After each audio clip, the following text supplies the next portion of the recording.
Hi all, welcome to the last day of the SEA's Improving Scientific Software Conference.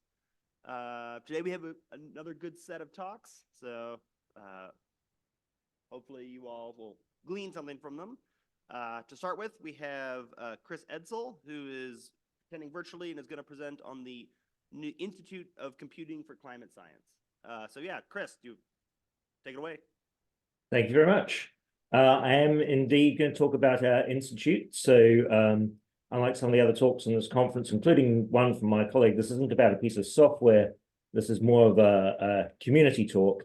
And the interest here, I think, I hope, is that this is slightly different than a university internal or a national labs internal software engineering team. And I'll describe, what we are and how we work. So first, of course, I have to describe who I am. My job title is Head of Research Software Engineering in Research Computing Services at the University of Cambridge. So we're a central RSE team. And within that, and we're sort of co-located with our high-performance computing team.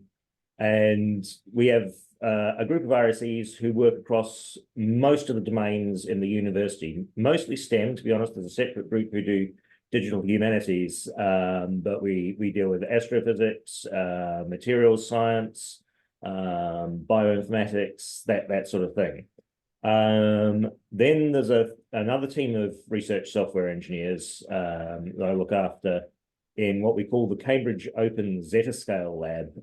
And that's a whole other talk for another day. It's an interesting project. But what I'm here to talk to you today about is the third team, the Institute of Computing for Climate Science. So why do we need one? As I'm sure you're probably all aware, the challenge in research and in research computing is that the incentives are aligned in a particular way. So if you're a researcher, what you need to do is produce papers. What you're judged on for promotion is papers, papers. And practically anything that gets in the way of producing the paper is given second fiddle. It's not treated with quite so much care and attention. And unfortunately, that falls to things like software quality.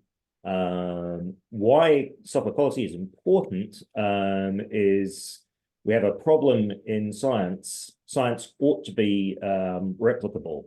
If I measure the gravity on in Bristol, United Kingdom, where I am today, and I measure it again in 5 minutes' time, it probably ought to be pretty much the same answer.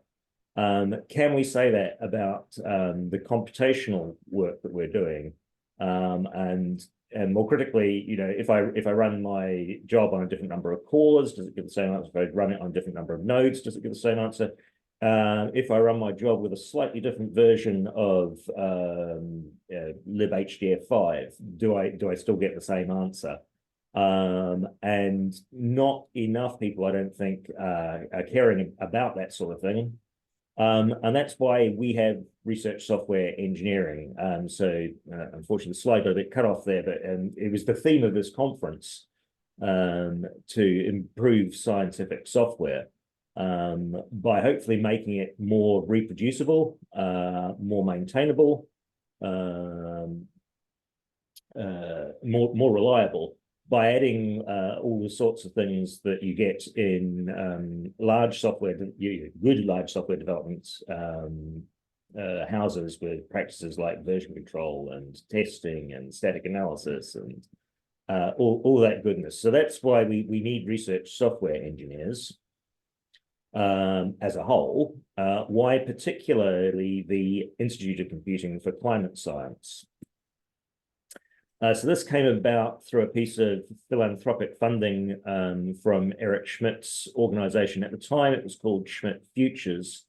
They've since restructured, and the bit of the former Schmidt Futures that looks after us, gives us our funding, is called Schmidt Sciences.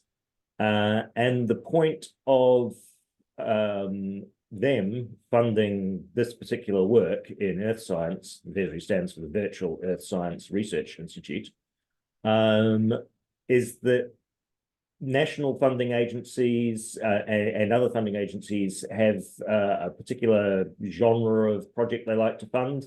And some projects are very hard to fund within that model, particularly if they're multi-institution, multi-nation, and very long-term projects. Those ones the traditional funding agencies prefer not to fund so much. And so that's where Schmidt Science is putting their money in climate. In particular, these are the 6 projects. Each of these is about 10 million US dollars as a research program. Typically 3 to 5 countries involved or more, 30 to 50 scientists, multiple institutions. The scientists are at various levels, so you'll have well-known PIs, you'll have other full-time researchers, you'll have postdocs, PhDs. I don't think we have any master's students, but I'm not so sure because these projects are so huge. They don't cover the entirety of climate science, but they're all looking at aspects of Earth system modeling and trying to bring a new approach or a different approach to what's gone on since about the 1970s. There's been a particular direction of Earth system modeling, and Schmidt Sciences have thought, well, we could put some money in and we could try these different approaches. So the Data Wave project are looking at gravity wave propagation. And in their logo there, they've got a little balloon, and that's an indicator that they've got access to the Google Project Loon data, which is in situ measurements of meteorological parameters in the upper atmosphere, ones that are hard to get by looking up from the ground or looking down from satellites. They've actually managed to fly a balloon through it and get that data. And they're also looking at other aspects of gravity wave parameterizations in climate models. The carbon loss in plants, soils, and oceans are looking at things like forest fires, microbes, which you get in both the soil and the ocean, and bacteria, and how the life cycle of those and how that changes as the temperature increases. So as the climate changes, are there going to be positive and negative feedbacks in those processes? M-squared lines are looking at machine learning in practically every place you could in the Earth system model. They're looking at machine learning in atmospheric models, machine learning in ocean models, machine learning in ice models. The Chmielowiec sea ice project, as the name suggests, looking at sea ice. They're taking a new approach to an ice system model. So they had a model called NextSim, and they're developing a new version, basically from scratch, with the ideas that they got from NextSim, called NextSim DG, which is a discontinuous Galerkin model. Lemon Tree, looking at from the ground up, from basic first principles, the biology of plants and how that affects the land surface. And finally, Fetch 4 looking at methane and where that goes. So those are the 6 projects we work with. So we do climate science, but we don't do all climate science. So we're a research software engineering team with a very sort of fixed group of customers, and it's currently those VESRI projects. Schmidt Futures have also funded a thing called VIS, the Virtual Institutes of Scientific Software, of which we are one. There are 4 based at the University of Washington, Georgia Tech, Johns Hopkins, and those first 3 cover a wide range of catchments of users and a wide range of domains. So they would work with scientific software in any space. ICCS is a bit of an odd one out in that we are specific and solely focused on climate. So how is the Institute made up? We have 4 directors, of which I'm one. I'm the one that does software engineering and high performance computing. We obviously have somebody who's Emily Shuckborough, who's an expert in climate science. We have Colmsville Caulfield from Department of Applied Mathematics and Theoretical Physics, whose research interests include mathematics and data science. And we have Dominic Orchard, who's a computer scientist.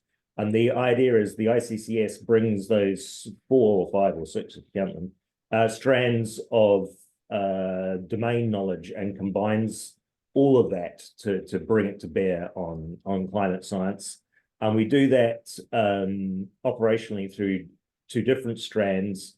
The more immediate and tactical work is done by the research software engineers. So we have 4 senior RSEs, 5 standard RSEs, and currently a vacancy for the engineering team lead. And they're focused more on the sort of 3 to 12 month timescale of problems. And then we have postdocs. They're called in our institute the early career academic fellows. And we have 4 of those, and those are aligned with the director's research domain. So we have a postdoc in computer science, and a postdoc in climate science, and a postdoc in mathematics, etc. And finally, we have an operations team to make sure that we keep all of this going. So how do we deal with projects? So we have a quarterly call, and that's available to researchers to propose projects of up to 12 months in 3-month sort of chunks.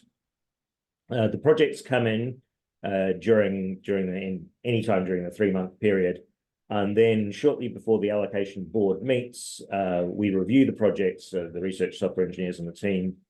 We have multiple reviews per project, give them a score. It's quite lightweight. We're trying not to be like the like NSF or some large organization with pages and pages and pages of application. The process is designed for busy PIs or work package leads to put a few paragraphs in, but we need some sort of scoping of the project, some milestones and deliverables to be able to interleave all of the projects that we've got going on. So when we first started the institute, we didn't have this process, and we were just assigning RSEs to science teams in a sort of unbounded, open-ended fashion. And that didn't really work. So when we had our engineering team lead, he came in and said, right, what we need is projects with a start date and finish date and deliverables. And so we now have that. Once the projects have been reviewed, the allocation board meets, and so to avoid us marking our own homework, we actually have external people also sit on that board. And examine the way that we're scoring the projects, and trying to ensure that we're being fair across all the science teams. If we have more demand than we have resource to satisfy it, projects go into a backlog. They get considered again in the next allocation round in the following quarter. And once we've ranked the ones that are going to be supported, we assign those to the team. Taking care as much as we can to acknowledge the expertise of the various members of the teams, but also to give an opportunity to develop people. So if somebody is at beginner level in something and wants to become intermediate level in it, maybe we'll put them on that project with somebody else who is more highly skilled, so that they can be mentored into it and use that project as a way to level up their expertise in a particular skill. So what we aim to do is have 2 RSEs assigned to each project. That reduces the bus factor problem, and it ensures that there's somebody around who can do code reviews, and make sure that the knowledge of the ICCS is somehow extracted from one person's head and available in our systems, which are mostly GitHub based.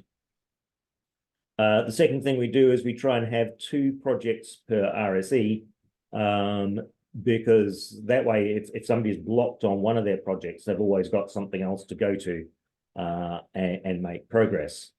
And the way we invite the science teams to put these applications in is via Google Forms. And we've got some automation in the background that takes the submitted forms and produces GitHub tickets and issues in a GitHub Kanban board.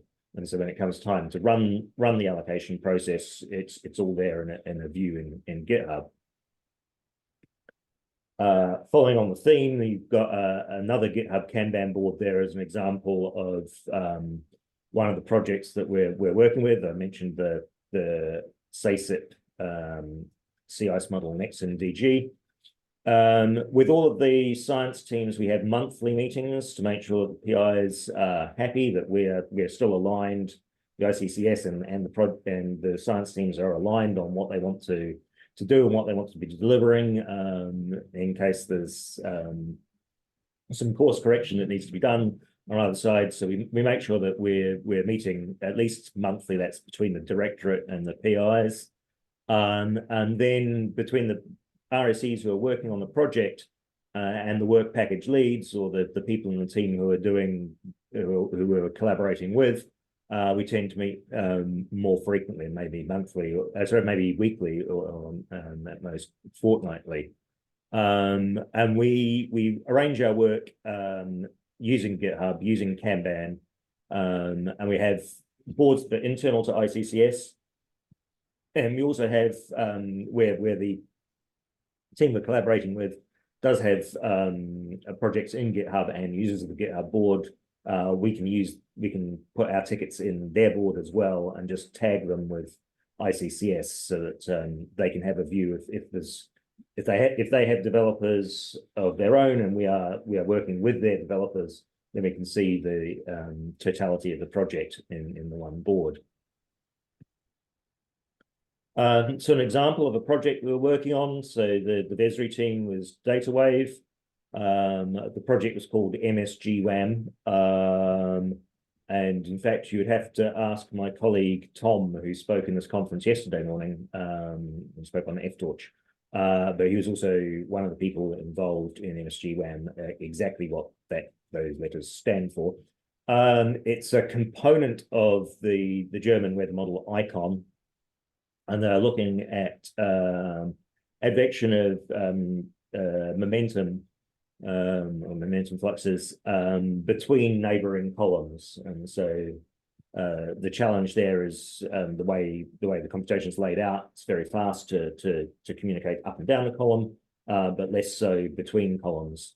And the approach they were using was ray tracing. They aspired to run this on GPUs. And so our first step was, well, before we figure out what routines we want to move on to the GPU, we'll do some profiling. And so Tom did that with Scorpy and Scholastica, I believe. And that uncovered a cache problem, cache unfriendliness, which meant that it wouldn't have mattered if we'd started porting to GPU. It wouldn't have changed the speed at all, because it was actually bound by this cache pattern. And so we were able to pinpoint the bits of the code that need changing, the data structures that needed changing. And so that's given them a speed up in that piece of work. The work that we're doing with in NextMDG, so we aren't earth scientists. I don't even know what you call somebody who deals with ice in an earth system model. But we do know MPI, message partitioning interface, and XIOS is an IO library. It's an coupler used in Earth system models. So Nemo, the ocean model, I think that's where XIOS originally started. And because SACIP team aspire to couple NextMDG to Nemo, They're looking at using XiOS as the IO server, and our work is to integrate that. So in the first iteration of the model, it just wrote out files from MPI ranks. But in order to get scalability, a better approach of multiplexing the IO with an IO library is needed. The other one is the domain decomposition. So the first iteration of that was to do a rectangular decomposition of the domain of the grid. And now we're changing the grid to be a parametric grid.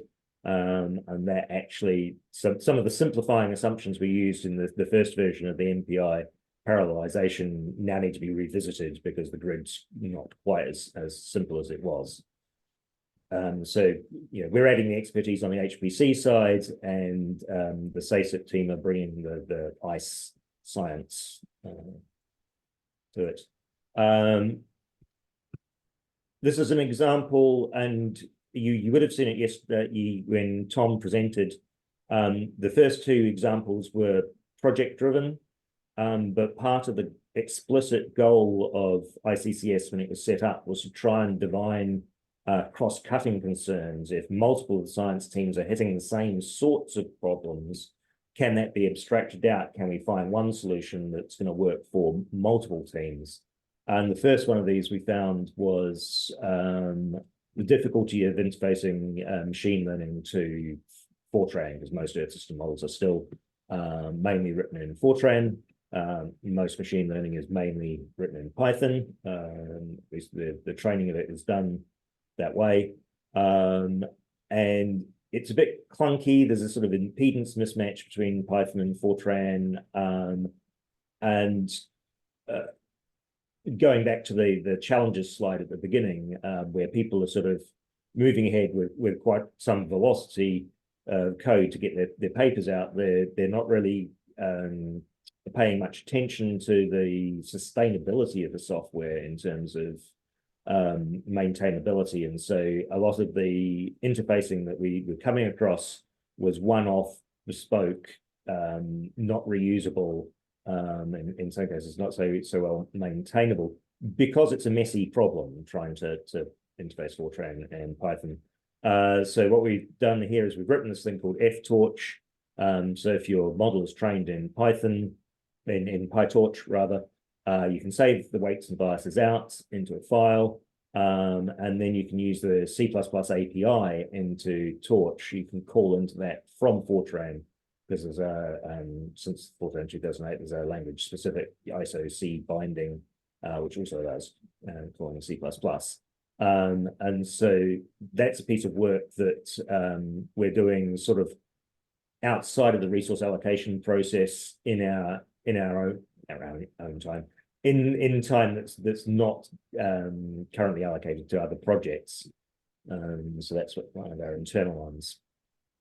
As I said, the RSEs look at the tactical stuff. What's the problem right now? How can we fix the software, make it better? And we're bubbling up these cross-cutting concerns. And the idea is if we strike something that doesn't quite yet have a software fix because it actually needs some science applied to it, we have these postdocs. So Henry is looking at Bayesian inference and history matching, and Marlee, who's a programming languages postdoc, has got this. It's a programming language he's developing, where the idea is you look at the provenance of the data, so tracking back from the graph all the way back to the through all the processing chain to the original data that made it. We also have, other than the direct programming activities and research, we have outreach via various mechanisms. We've been doing a summer school. We've had 2 of them so far. The next one is in the beginning of July. If you want to come and you haven't already got a place, unfortunately it's full, so we have 105 people coming to Cambridge. And those are from the Vesri science teams or sort of associated PhD students. And we're teaching them classic RSE stuff like version control and testing. And then with the version control, we're also this year running 2 parallel streams of basic Git and sort of more advanced collaboration using Git and GitHub and features therein. And we're also doing GPU programming and machine learning. If you are interested in what we've done previously, all our presentations are on YouTube. I see somebody's turned their camera on, so it looks like I'm running low on time. Second thing we do, second thing that you can find on YouTube, we have Journal Club most months, second Tuesday of the month, climate science or a software talk. And you can see the previous ones we've got. We run a office hours style service where people can book to talk to one of our RSEs for an hour or so, 1 or 2 of our RSEs. And we've had some really good feedback on that it was faster and more efficient than Googling for one researcher's problem to basically sit down with somebody who knew the answer. We also host science meetings, symposia. There's a conference in the field called Climate Informatics. It's actually on next week in London, but last year we hosted it in Cambridge. We don't do everything in Cambridge. We took our training to Kigali in Rwanda for the World Climate Research Programme's Open Science Conference last year. And to try and build a pipeline of people who know how to do climate science computing well, we take on placement students. So one of our placement students, Elliot, is in Vienna this week for EGU to present, in fact, FTorch, because he was one of the developers of FTorch. And that is all I have for today. Those are some email addresses to contact us on, and a shameless plug for our open engineering team lead position.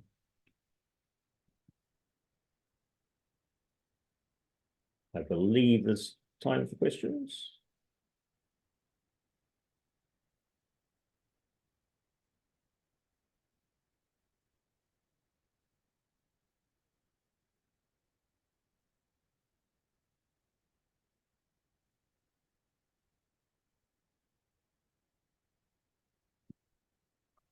Thanks. For each of these projects, you said you assign a couple of RSEs. How much of their time is actually assigned? I used to work on a similar effort, and we would try to do sort of a quarter of somebody's time to make sure they had enough to actually make an impact. So I'm wondering how you manage that. Yeah, absolutely. A quarter, I think you definitely wouldn't want to go below that. We work on a 40-40-20 model. So 40% of their time is on one project, 40% on a second project, and then 20% of it is available for things like, making material for summer schools, running code clinics, that sort of thing. Thanks. Any other questions? Well, I guess real quick, I actually have one. After, it sounds like, you have there's like a 12-month time period max for each software project, but afterwards, who's responsible for the maintenance of the software? Is it the original group? Is it your team? How is that decided? Yeah, we basically hand the project back. So at the end of the engagement, we sit down with the PIs and we compare what they asked for at the beginning with what we delivered. We walk them through what we've done. This shouldn't be a surprise to them because we've been collaborating the whole way along, and we would aim to deliver. Weird. It's asked me to confirm if my speaking language is Arabic. I'm going to click cancel.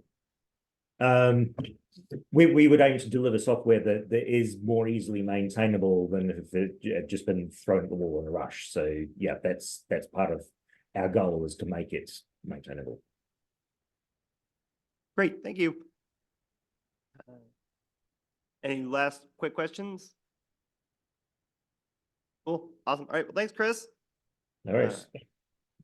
And let's move on to Philip Chmielowiec. Hopefully I didn't butcher that terribly, who's going to talk about UXarray. So yeah, go ahead, Philip? Yep. Hey, everyone. Just checking if my mic's working. Sound good?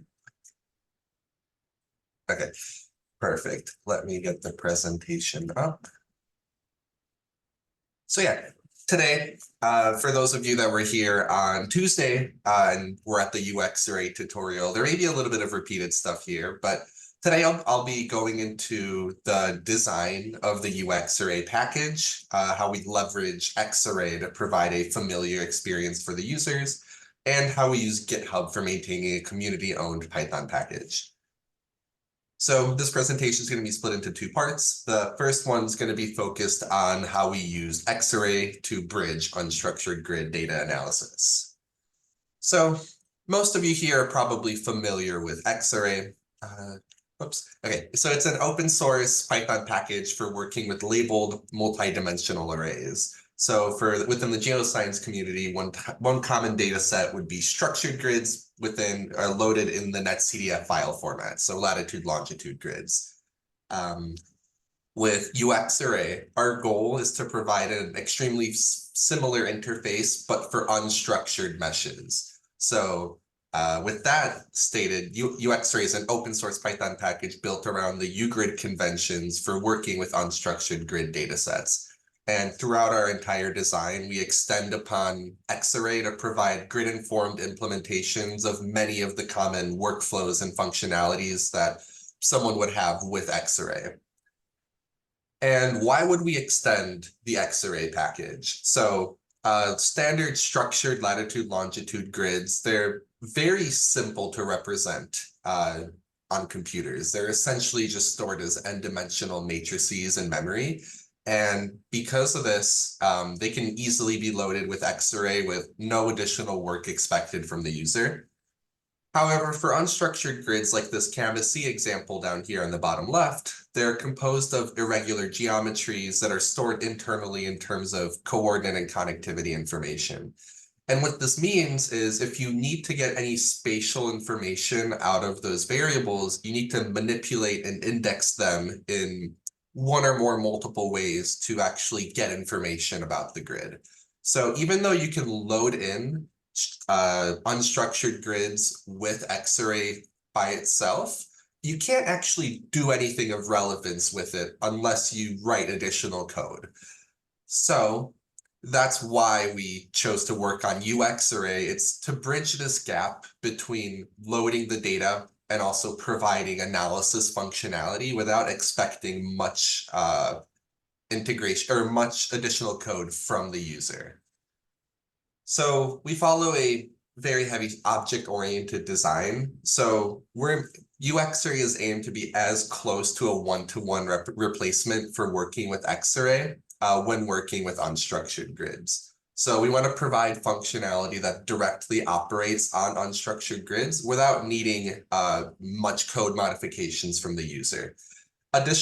Additionally, we also want users to not need to regrid or remap their unstructured grids back to structured for compatibility with Xarray, because that's a common workflow that most people do to avoid working with unstructured grids. And because of that, we leverage multiple object-oriented and software design principles for within the design of UXarray. So just a quick recap right here: abstraction, which is hiding complex details from the user to reduce complexity; inheritance, which is creating new classes based on existing ones; encapsulation, only certain details are exposed to the user; and composition, classes can contain references to other classes. And in these next few slides, I'll go over how each of these different design principles impacted some of our decisions and what were the motivation between those.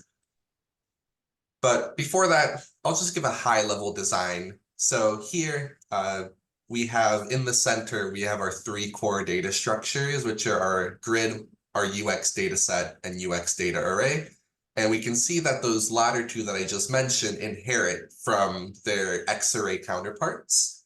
And that's just at a high level how we utilize inheritance. You can also see that each of the UX data sets and UX data arrays has a reference to a uxarray.grid. So that is an example of composition.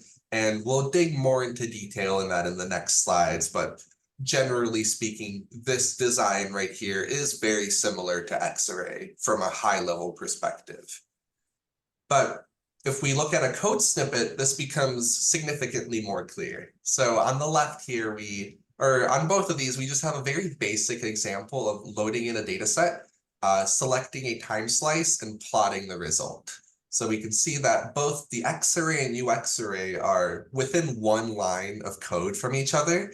The only difference is for unstructured grids, you typically provide both a grid and data file. So that's why there's an additional line of code. Other than that, the only difference is when you open up the data set, you use our custom open dataset method as opposed to the Xarray method. And both of these plots here, one is of a structured grid, the other one is of an unstructured grid.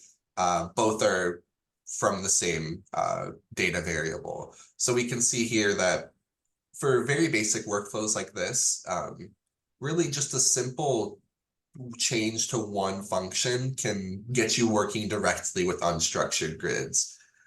And for grid representation, I mentioned we have a custom grid class. So we use this grid class that we've implemented for storing all the information that's relevant to the representation of an unstructured grid. So think coordinates, connectivity variables, everything that doesn't rely on anything with the data variables. It's simply used for the representation of a grid.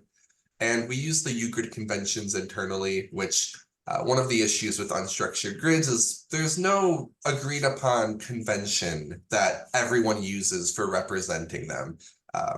Different institutions, different modeling communities have their own formats, and we are heavily based on the UGrid conventions, but we do take some inspiration from others to provide as comprehensive of a representation as we can.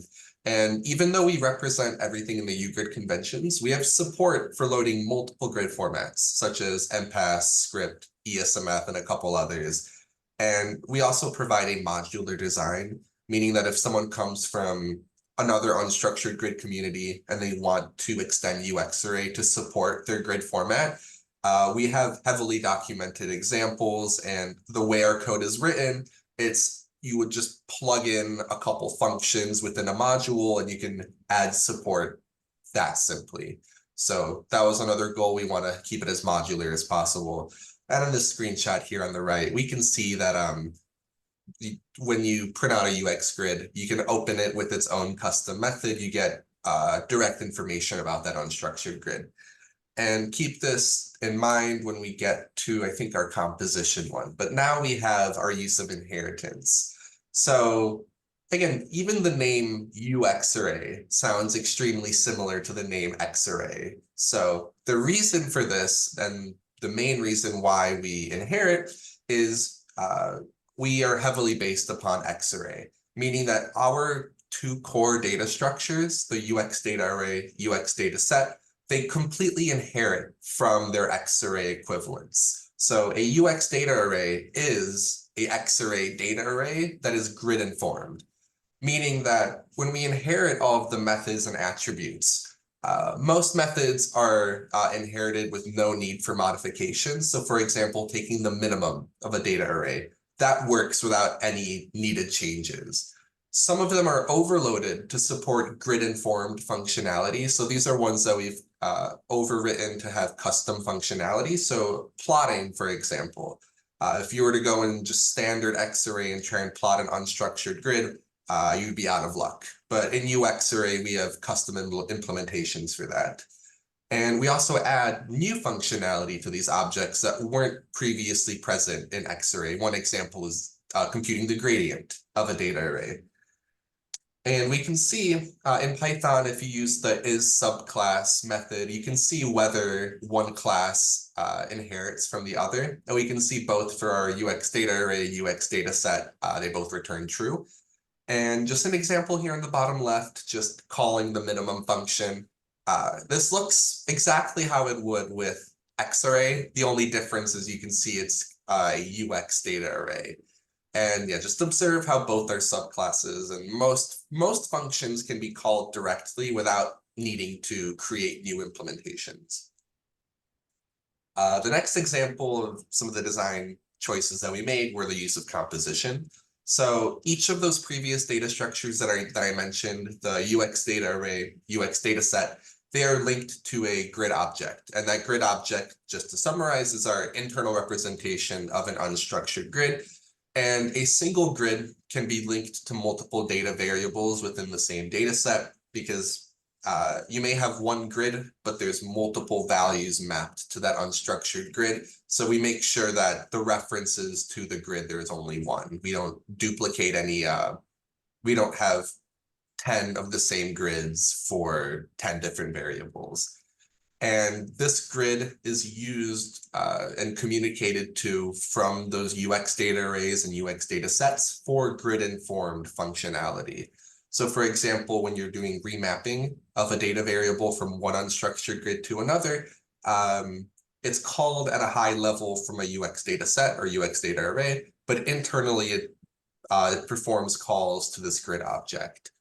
And in addition to that, some of our core API functionality was rewritten to support unstructured grids by composing existing Xarray functions. So our UX open data set calls Xarray open data set twice internally, once for the data file, once for the grid file, and the same case for MF data set, which is just for arbitrary numbers of data files. And because of this, we didn't need to reinvent the wheel with any of our IO functionality. We can still take advantage of much of the great features of Xarray. And just an example right here, so the way the grid is stored in each of our data structures is through a UX grid attribute. And this is the main thing that had some challenges for us during the development, because we need to make sure that throughout the execution of all of our functionality, we don't lose the reference to this attribute, because certain functionalities in Xarray return a new instance of their class, and Xarray doesn't know what a grid is. So we needed to make sure that every time a new instance of a class is returned, it always contains this UX grid attribute. And another example of the composition, I mentioned our open dataset, open grid. I have like a very short code snippet here. We can see here, so lines 20 to 22, those call our open grid function, which that internally calls open dataset. And then we also have on line 25, just a standard open dataset call. And as we already saw, the only difference between Xarray open dataset and UXarray open dataset is you specify an additional file path for your grid in addition to your data variable. And then an example of abstraction. So as I've already mentioned multiple times, we want to abstract a lot of the difficulties with working with unstructured grids away from the user. And we want to do that wherever possible. So for example, the user shouldn't need to really know anything about their grid to just take a global minimum or to generate a global plot. It should just work. And that's one of the phrases from Xarray that we try to follow as heavily as possible. And again, we achieve this by utilizing that composed grid object that we had for any functionality that requires information about the unstructured grid. So even though the user is exposed and they can work directly with the unstructured grid, many of the high-level functions that we have that are grid-informed, the user doesn't need to know much about the unstructured grid. It's abstracted away. And one example here is, let's take a look. So yeah, most functionality in UXarray, it does assume little knowledge about the unstructured grid. So if you're viewing, here we have an example of viewing the variable from the top one is Xarray, the middle one is UXarray. So if you just want to view the data of your variable, it has a very similar interface. And then if you were to perform some functionality that actually uses the grid information, such as the connectivity and coordinates, such as gradient, you just get a return type without really having to do anything else. It's all abstracted away. And another more apparent example of abstraction is how we handle the grid class. So we allow the user to access their coordinate and connectivity information through the grid object. And we also, if you load in a data set that has a very minimal representation of an unstructured grid, we have functionality that can construct additional grid variables. So for example, going from spherical to Cartesian coordinates is one thing you may want to do. And we have support for building those functions or for building additional connectivity variables that are derived from the ones that the user loaded in. And this entire process of constructing and returning these variables, we abstracted away using Python properties. So here on the right, we can see just a 10-line code snippet, the face edge connectivity, which this looks like a function. But in Python, when you decorate it with the property, it's treated as an attribute. So you would actually here on the bottom screenshot, you would call it that way. So to the user, it's essentially just a attribute that they're working with that returns the Xarray data array. But internally, we treat this more like a function that can check whether a variable exists already within the data structure. And if it doesn't, we populate and build it. So this makes the whole way of interacting and getting unstructured grid variables much more streamlined for the user. And another benefit that we liked is typically within Python, you don't document your attributes. You can maybe put a comment in front of them, but when you render your documentation, it won't show any of the information about it. But with using properties, you can just use a standard Python doc string to add information at like a description, what dimensions your variable has. It's allowed us to much better document all of our coordinate and connectivity variables. And then just following that same example with encapsulation, we can see here on line 10, there's a reference to an underscore DS. This is an internal Xarray data set that we keep away from the user, stored within the grid object that's used for storing all of our coordinate and connectivity information. And the main reason for this is we utilize Xarray just for storing all these variables and accessing them. So we use it for data storage. And we still take advantage of the fact that they're labeled arrays with dimensions and attributes. And there's a lot of good IO functionality that we wouldn't want to just lose by just storing these as standard NumPy arrays, for example. And again, these Python properties reference that self.underscore dataset. And then visualization API, got about 12 minutes left, so I'll just real quickly show this one off. The high level takeaway from this is that we use HoloView's data shaders, spatial pandas, and matplotlib for our visualization API. And these are all custom implementations that overload the ones from Xarray.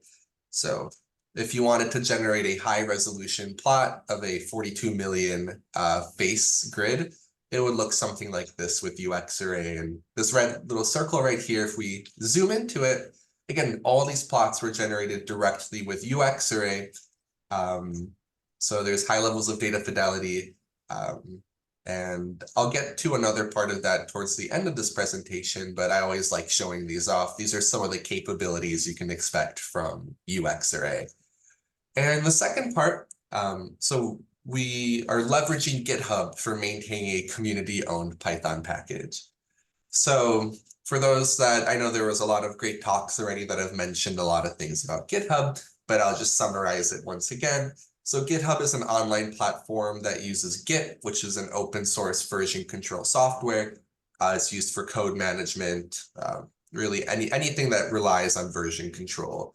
And UXarray, we're a cross-organizational effort with collaborators at multiple different institutions and universities. So this means that we need a tool that is accessible and open to all of our collaborators, especially with those that we maybe don't meet with on a daily or even weekly basis. We need a tool that is just open and really easy to use for collaborators of all different levels of software engineering experience. And just our project management looks roughly like this. We have monthly releases to PyPy and Anaconda, monthly iteration planning, and bi-weekly collaborator meetings. And here is just a link to our main repository in that QR code. And we utilize GitHub for 3 of our primary repositories. So we have a UXarray organization, and this organization has 3 repositories. The first one is UXarray Feedstock. This is used for our Anaconda package management and distribution. UXarray, this is our primary package that contains all of our source code. It's the go-to place for our package.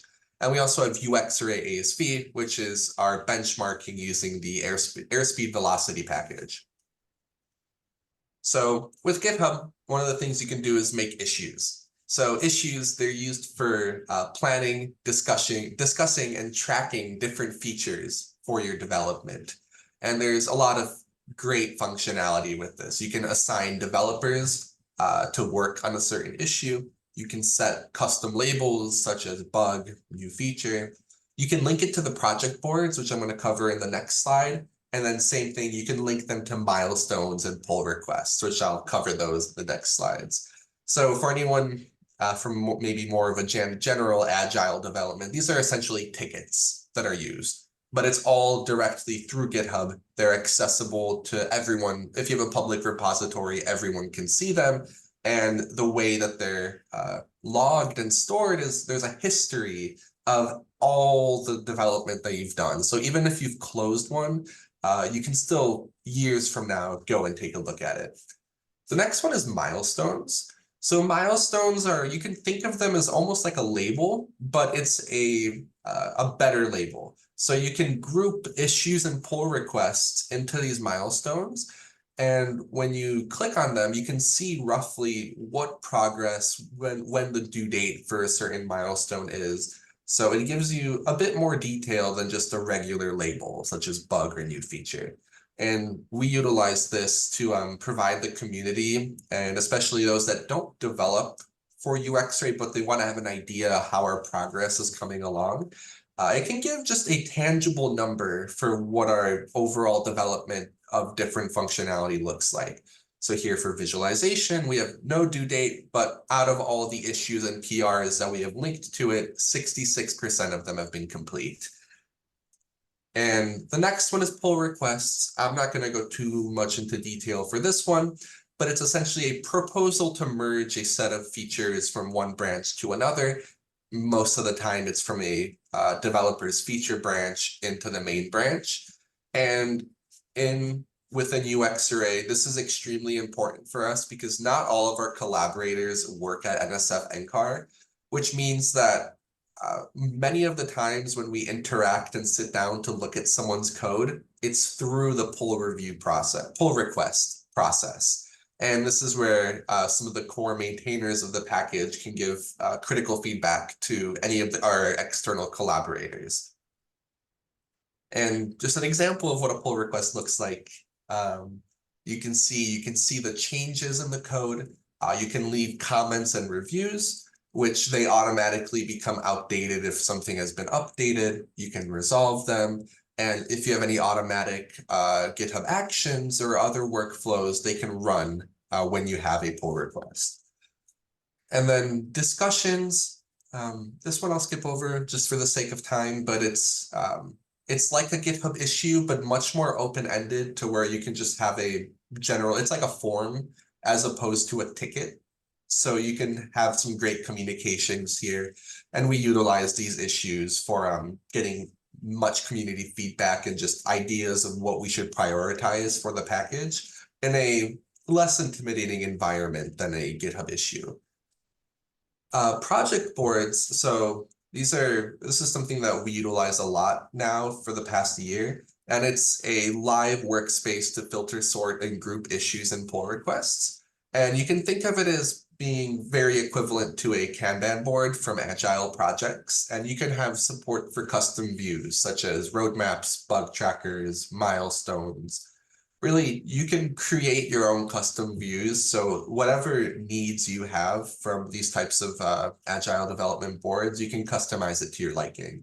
And again, since we're a cross-organization team with multiple community contributors, it's important that this is publicly accessible, and you don't need to worry about any permissions or any making sure that people have a product key to use whatever service you may have for your development.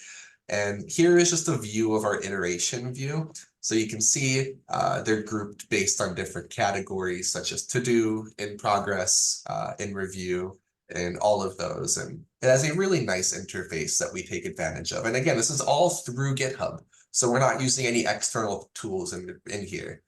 And with project boards, you can link issues. So going back real quick, all of these that you see right here are GitHub issues. And you can link them directly through the GitHub issue interface. So you can select the status, iteration, any comments and priorities, and these get automatically added to your project board, which we use this feature extensively. It makes our life a whole lot easier. And for CI/CD, or continuous integration and development, I've only got a couple of minutes, but we use it for automating a lot of our workflows. So testing across multiple versions and operating systems, testing upstream packages, packaging and uploading to PyPy, automatically building our documentation. And as of most recently, our package benchmarking with ASV, anytime there's a commit or a release, it automatically runs the benchmarks and uploads them to our benchmarking website. And yeah, just to plug in a couple links. So on Tuesday, we had a tutorial on the Unstructured Grid Cookbook. For those of you that maybe missed it or forgot what the link was, here is a QR code to that. And we utilized the Project Pythia cookbook template to have a guided tutorial for unstructured grid visualization. And that in and of itself is its own GitHub repository as well. And just to summarize, so we extend upon Xarray to provide a familiar interface for users interested in working with unstructured grids. And a lot of the design choices that we utilized, they can be used for other packages as well. So if you're working at a domain-specific extension to a software project, a lot of those design principles that we followed, especially if you're extending upon an existing Python package, they can be utilized to get the most out of your implementation. And that GitHub can be used as an all-inclusive development platform, especially for a community-owned package like we are at UXarray. And that wraps it up. So I think we have just a couple minutes for questions. So I'll open it up to online and in person. So if we can maybe start with in person, I have to sign into the Slido real quickly to be able to see them. Yeah, well, just real quick, we can also read them to you. Oh, that would be a little bit easier, yes. Yeah, no worries. All right, sorry, yeah, Eric. Eric Kluzik from CSM. I'm really excited about this, and this is mostly a compliment. I love this design because it's built on Xarray, and we have a ton of software built on Xarray. And the question part is just kind of a confirmation, because it looks like to me that the software that we have built on Xarray, we can just add some ifs about what class it is, around like some of the functions and things like that, and then that software should all work. And also, I guess we were thinking that we have to regrid our grids from the unstructured grid to plot, and I guess we won't, which is just really exciting. So kudos to that. So you're shaking your head, and that just sounds like the confirmation that it should be really easy for us to adapt, which is totally awesome. So thank you. Yeah, thank you. Yeah, for the most part, the way you described it, you should be able to do that. I will just warn that some of our functionality does have like some additional parameters and features that aren't exactly the same as Xarray. So just use a little bit of caution with that. But yeah, at a high level, it is meant to be a plug and play replacement. Thank you. I think we have time for one more question. So Great. It was a great presentation. I really liked the tool and everything. I work with a lot of data that I guess you could call it like a Lagrangian format, where it's kind of like a list of locations and then values at those locations. So is that essentially what the file format looks like? Or is there some kind of translation process that I would have to go through to get into UXarray? Yeah, so as of right now, so that type of data that you're referring to, I think in like the ESMF world is referred to as like a lock stream of just latitude and longitude points. For that, as of right now, you can't load that data directly into UXarray, but we are working on getting functionality to convert that into more of a grid representation. So going from those points to maybe a triangulated version of that as a grid, that's something that we are working on. Yeah, that type of functionality is on our agenda to get done. What would be the time frame for that?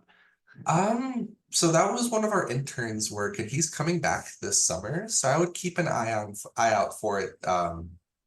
July, August, maybe. Yeah, Okay, one of great. our intern collaborators was working on that. Great, thank you. Yep.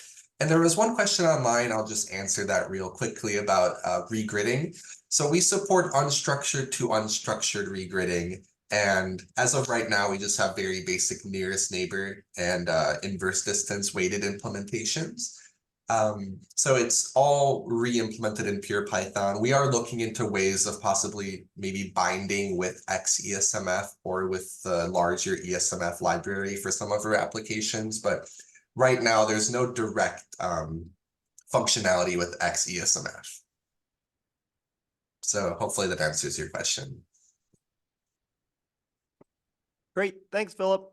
Appreciate it. Next up, our last talk for this morning before the break is Marlee Smith, who will be in person and talking about Dart.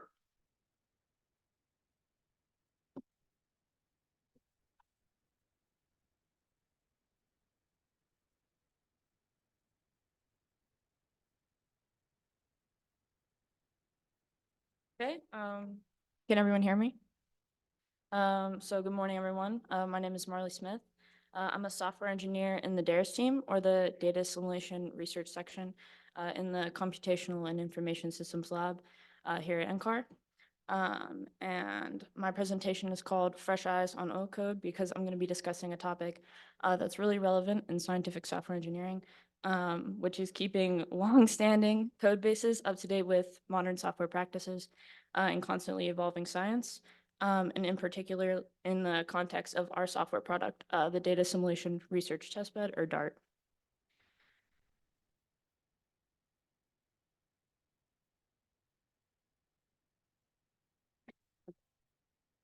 So first, I'd like to talk about what DART does.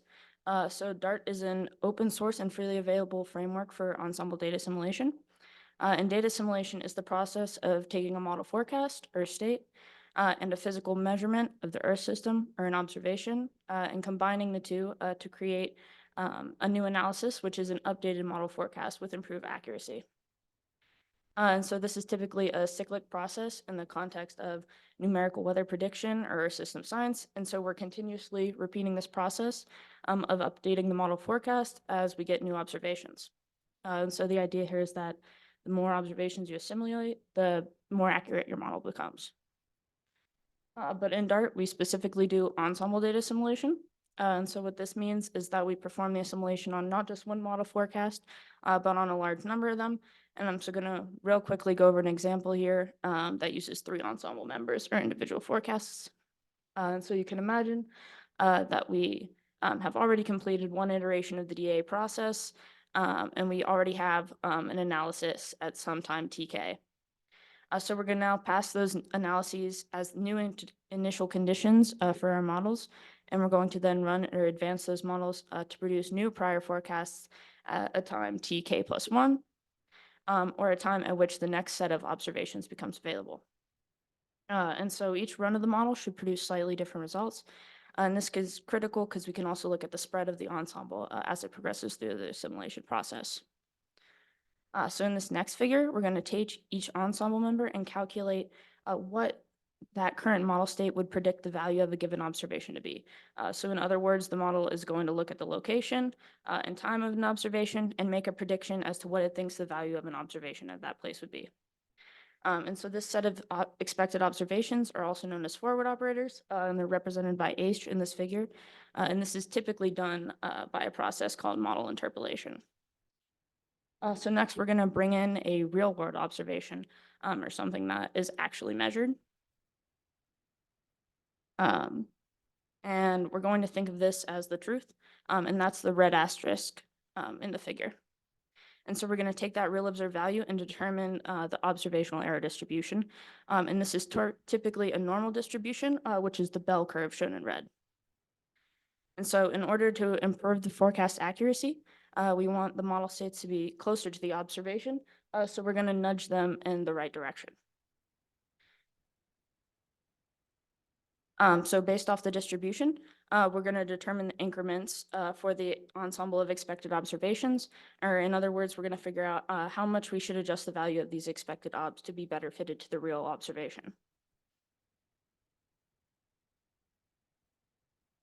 And then we're going to translate these observation increments to model variable increments. So we take the increments we just determined for a set of expected observations, and we use them to figure out how we should actually update the models themselves. So this is usually done by a linear regression of observation increments onto state variable increments, or what I like to call statistics magic. And then we're going to actually update the models and to produce a new set of analyses. And so then we're back to step one. So we can once again use these analyses as initial conditions and advance the model to the time tk plus 2, where we have even newer observations to assimilate. And so again, we're improving this set of model forecasts more and more as we repeat this process with more observed quantities. So even more quickly, I want to go over some specifics of the Dart algorithm. So first off, we're going to run the model several times to produce an ensemble of initial forecasts. And so we have this ensemble of Earth system models shown in the figure on the bottom left, which are really just numerical models underneath the hood. And in Dart, we vectorize this model data and store it as an ensemble of vectors. And step 2 is we're going to calculate all the forward operators or expected observations up front, so before we do any data assimilation. So looking at the figure on the right, this example shows 2 real-world observations, 1 yellow and 1 red, and we can think of these as something simple, such as a temperature reading. And so in this scenario, each of our models is going to make a prediction as to what they think the temperature would be at the same location and time of the real observations. And so in Dart, we have this structure where we have an ensemble of forecasts and an ensemble of forward operators. And this is what we refer to as the joint state. And so as we move on to step 3 here, where we're going to assimilate each obs sequentially for a given time window, the assimilation is not only going to update the ensemble of model forecasts, but also the forward operators for not yet assimilated observations. And this is joint state assimilation. And that's one of the most powerful parts of Dart. And this is because it means we don't need to do any matrix calculations and allows Dart to work with extremely large amounts of model data. And it also means that instead of calculating forward operators within Dart, you also have the option to use externally calculated forward operators. So let's go into the use cases for Dart. But first I'd like to mention that while Dart is designed for Earth system science, it's definitely not limited to it. So Dart can be used with basically anything that you can forecast and measure. But the use cases of Dart in numerical weather prediction and Earth system science are numerous. So you can perform ensemble forecasting, which we've been looking at, and reanalyses. You can generate initial conditions for forecasts. You can do something called an OSSI, or an observing system simulation experiment. And this estimates the value of hypothetical observations in order to inform the design of an observing system, so before they're ever built. And then you can also do an OSE, or an observing system experiment, which assesses the relative value of already existing observations. You can determine model error and bias, and you can also use Dart as an excellent teaching or learning resource for data simulation. But what is it about Dart that makes it so awesome? So the main thing is the community. So Dart is software developed both by and for the users, and user contributions are always welcomed, reviewed, streamlined, and tested. And we're happy to provide user support to our community, both when contributing or simply using Dart. So as I mentioned earlier, we are open source, and we are distributed on GitHub. And so our users can use any previous version of the code as well. So just really quickly going over some numbers for Dart. So we have over 1,500 registered users, active collaborations with over 50 universities. There are over 150 forks of the Dart repository on GitHub. We have approximately 400 peer-reviewed publications that use Dart, and there are over 50 master's theses and PhD dissertations that use Dart. So another reason that we're awesome is we're old, but we're hip. So Dart has been available for over 20 years. And despite our age, we have been continuously at the cutting edge of data simulation science. And so we're continually updating our code to be aligned with modern software practices and technologies. So another one of Dart's best qualities is its diversity and ability for customization. And so Dart is modular, so you can interface with different models, and you can easily combine any observation with any model. And we work incredibly broadly across the Earth system. So we're not just limited to the atmosphere, but we can also do data simulation with land models, ocean models, stream flow models, sea ice, biogeochemistry. And then just within the atmosphere itself, we can do everything from the troposphere, which is where we live, to the thermosphere and ionosphere, which is where space weather happens. And we like to call this by the catchy name of subsurface to space DA. So also we're diverse in terms of our scale, so we can work with global models and also extremely high resolution models. And then we also have the ability to work with a really high number of model forecasts or ensemble members. And then finally, Dart has a lot of opportunity for algorithm customization. So you can switch out the underlying assimilation tools. So things such as filter algorithms, which is how the observation increments are calculated, different inflation flavors, both for the prior and posterior, localization algorithms and control options.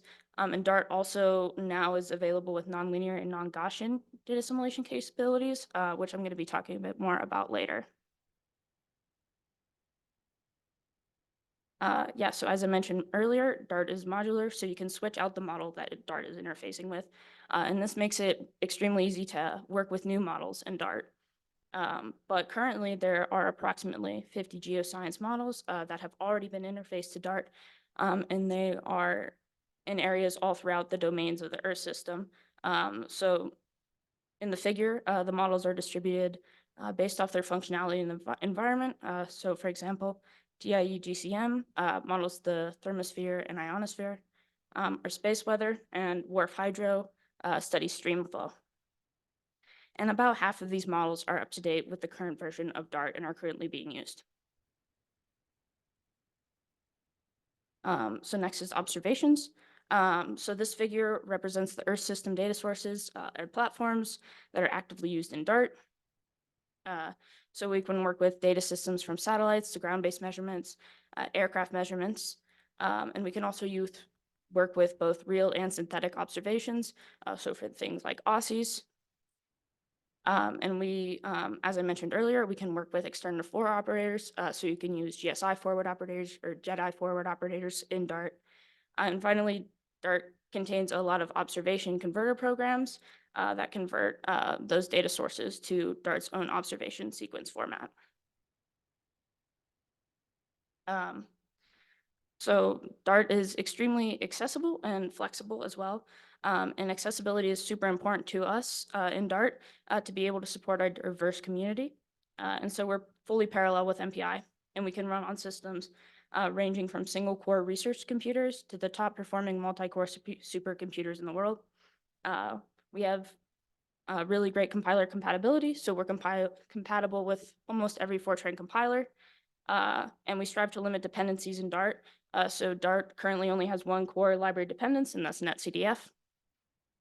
And then Dart is also designed to make adding a new model or observation type straightforward and be readily able to take contributions from users and collaborators. And once again, to promote our accessibility, Dart provides robust and up-to-date documentation.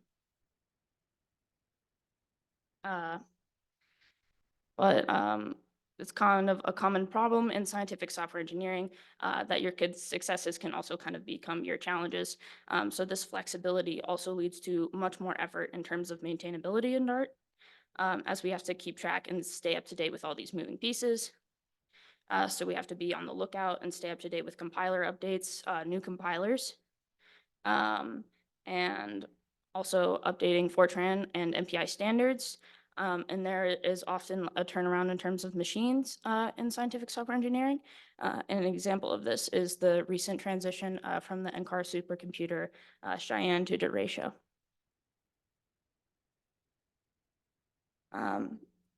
Yeah, but kind of the crux of scientific software engineering is that we don't just have to work with these technological problems, but we also have to stay up to date with ever evolving background science. And so that's essentially what scientific software engineering is the intersection of science and software. So with this constantly advancing research, this drives new changes in the Dart code. And this can lead to model updates, updated observation types and converters, new filtering algorithms and functionalities. And we want to keep up with our active contributors as well, so we can guide them in a way that promotes actually using their code in the main Dart repository.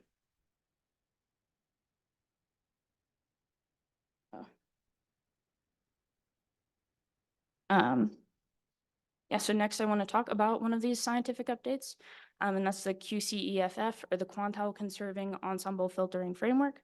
And this is the brainchild of the DARES team lead, Jeff Anderson. And this is what introduces nonlinear and non-Gaussian capabilities into Dart. And so I don't have much time to get into the specifics of the science here, but the main takeaway I want from this is that this leads to even further ability for customization in Dart with respect to the underlying statistical methods. And so the QCEFF allows you to specify bounds, distribution types, and filter algorithms to be used for each observational quantity you are using in the assimilation. And so where we're typically using a normal distribution for observational error, we can change this method out and use different distribution types. So in here on the slide, I have a list of some of the available distribution types that users can specify.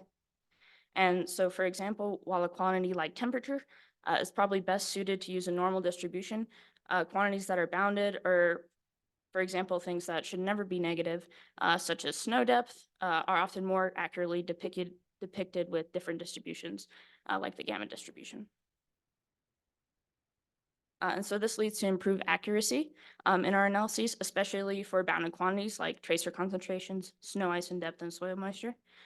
So looking at these figures, in which we have an observed quantity, temperature on the x-axis, and we have an unobserved quantity, ozone concentration on the y-axis, which we know should really not be negative. And so we have 100 ensemble members, and the green asterisks there are prior ensemble members, so before the analysis. And then the dark blue asterisks on the subfigure on the right there are the ensemble members after being fitted to a distribution and going through the linear regression. And so on the left, we're using a standard normal distribution. And as you can see, the results for many of the ensemble members are negative on the vertical aspect or with respect to ozone. And it doesn't really fit into the gray shading, which is what is representing the correct solution here. But the temperature, on the other hand, fits the values on the x-axis really well. Or on the x-axis, fits the shading really well. And so moving on to the right figure, or the right two figures, we're going to use our new QCEFF methods and apply boundary conditions. And then the analysis is shown in the cyan.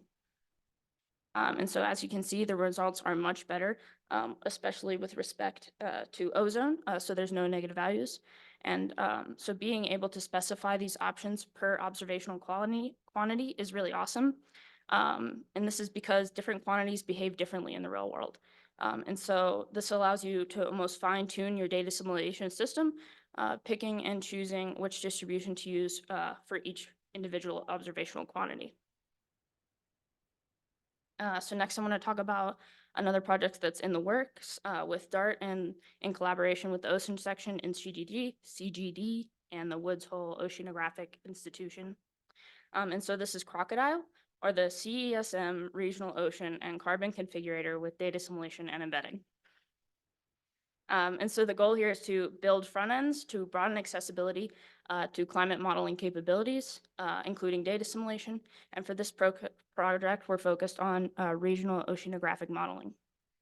And so we're using the Community Earth System Model, or CESM, and CESM Dart data assimilation. And CESM is a framework for setting up and running a combination of models. So you can think of a single Earth system model as just a tiny piece of the puzzle that is CESM. So each model acting as a component, and you can choose which components you want to combine when running.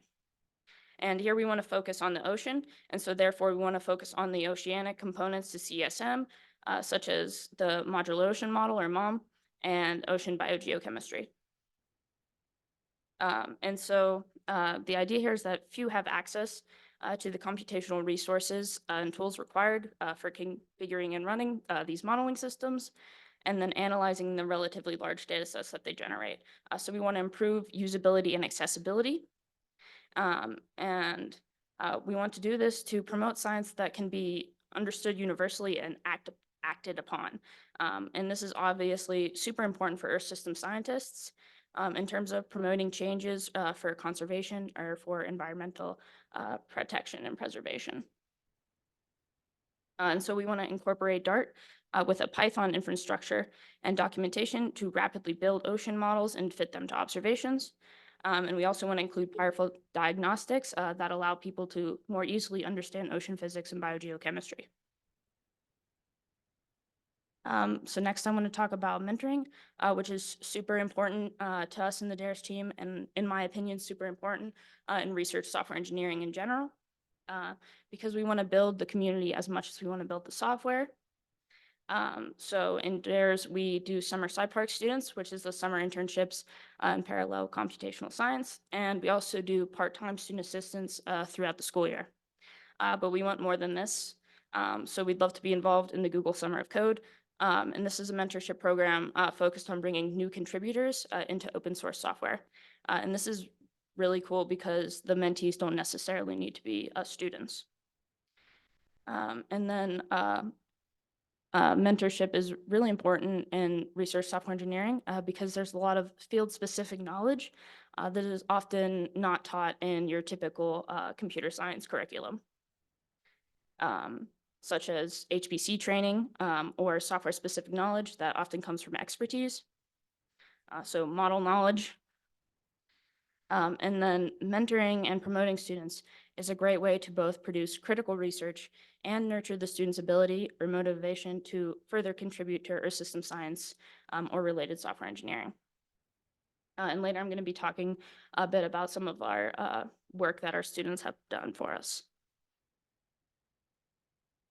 So in terms of promoting accessibility and also allowing for a wide range of skill levels to be able to contribute to Dart, we need robust and up-to-date documentation. And so keeping this up to date is a challenge in itself, especially within the time scale that Dart has been available. And so you can see on the right there a picture of our website, which is our documentation built with Read the Docs. And this allows for automated builds on pull requests. And our documentation is searchable, and it is also per version. So our users can look at pre-release docs or versions or older versions of the documentation. But one of our main issues with the Dart documentation is that we almost have too much of it, and this makes it extremely hard to maintain.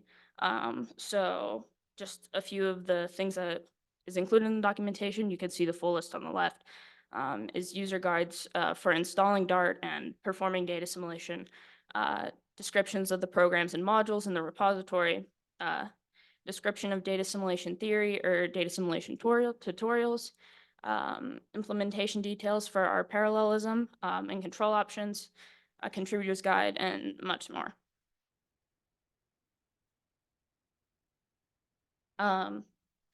So in order to make sure that our code is up to date and is staying modern, it's really important to be easy to build, use, and test. And so we really want to stay modern with regards to testing and automation. So as you can see on the left there, we implement GitHub Actions. And this was actually originally implemented by one of our students, our previous student assistants, Anderson Chopin, who is now at the Sandia National Labs. And these GitHub Actions allow us to run jobs, in our case, to build and run specific models with data assimilation, particularly Lorenz. And then on right, you have just a tiny portion of the output from one of our new developer tests called Build Everything. And this was created by one of our current student assistants, Ann Norshow. And the idea behind Build Everything is that we want to find all of the available programs within Dart. So that includes models, observation converters, and developer tests. And we want to be able to compile these with all compatible compilers or whichever compiler is specified at runtime. And so this is really amazing for keeping track of things like compiler updates that could potentially break our code. And Anne is also currently working on adding an on-demand GitHub action to run Build Everything.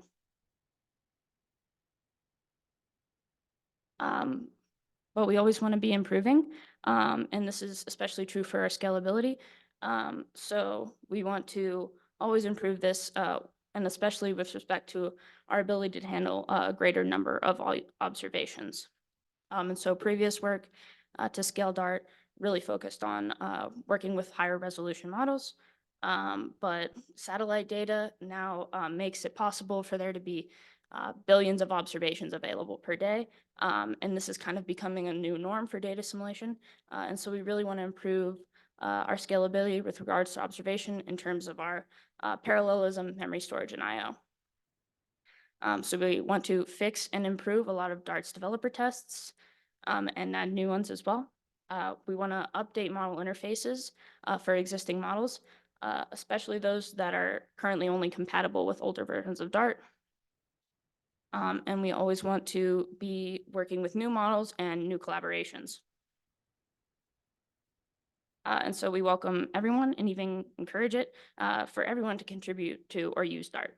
And so this is a really great way to get your science into the community and gain experience with scientific software. And we encourage active collaborations with the DARES team so we can offer our expertise and facilitate merging your contributions into the main Dart repository. So yeah, that concludes my presentation. I'd like to thank the whole DARES team, especially Helen Kershaw, who's our lead software engineer, who's been a really great mentor to me. Please feel free to come and chat with me more about Dart later or not about Dart. And you can also reach out to the rest of the DARES team. So I've included some links on the right portion of the slide there if you want to learn more about us or get in touch with us. And that includes my email, and I'm also findable on the UCAR SEA Slack. And yeah, that's it. Thanks everyone for listening.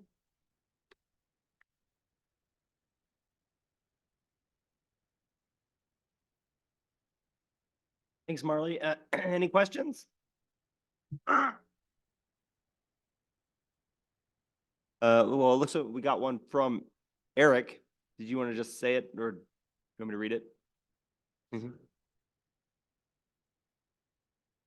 This is just a compliment on the title and a compliment for early career people, that we need early career people to have that perspective of fresh eyes. And I'm saying this as someone with old eyes because sometimes I don't see things that a fresh perspective really makes a difference on. So I'm encouraging them, but also letting you say that you should also listen to the old eyes sometimes too. So yeah, but kudos. Yeah, thanks. I definitely agree. I think our students have introduced a lot of new and novel ideas into Dart. But I think a lot of times, yeah, our best solutions come from our longstanding team members for sure. Hi, so a thought I had in terms of the many projects that Dart collaborates with and supports in integrating the software. It looks pretty extensive in terms of like all those collaborations that have to be managed. So I'm curious in terms of your own thoughts and perspective on how does Dart as a team manage the like software interfaces and like standards and expectations amongst the community, such that that process is streamlined and made easy and manageable by such a small group for so many different projects that you have to work with? Yeah, so with great difficulty. In the DARES team, we only have 2 software engineers, but a lot of our collaborations are handled by the scientists on our team. So it's really hard to keep up with all these different collaborations, especially there are often ones that we're not really getting funding for. And so it becomes a really big balance in terms of how much time you're willing to spend on fostering these collaborations, which is a super critical component to Dart, is being open source and allowing for anyone to contribute to our repo, but at the same time focusing on the actual software itself and making sure that all the technologies are up to date and modern. And so I would say within the DARES team itself, we typically we handle a lot of user support requests, and we try to be as hands-on as possible without making it so that we can't spend any individual time on the actual code or our researchers' individual projects. Great. Thanks, Marlee. So we're kind of right at time for a break. So a break from now until 11 a.m. And then after that, we'll start a new round of talks, starting with Daniel Howard about building RSC communities. So thanks all. See you in 30 minutes.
Obviously,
I did not use.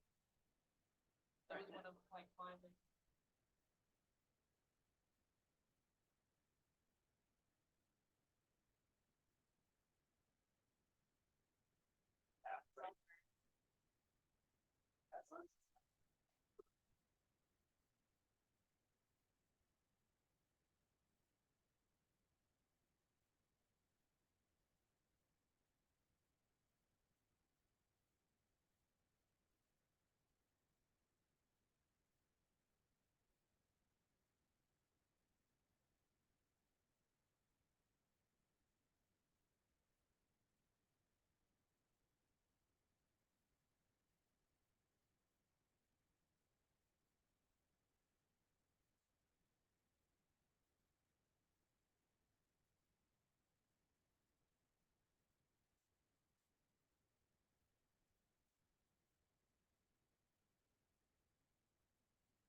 Hi all, welcome back for the second morning session. We'll go ahead and get started. There'll be two talks, and the first one you can see is about building RSA communities, and that'll be led by Daniel Howard and Gregory Lemieux.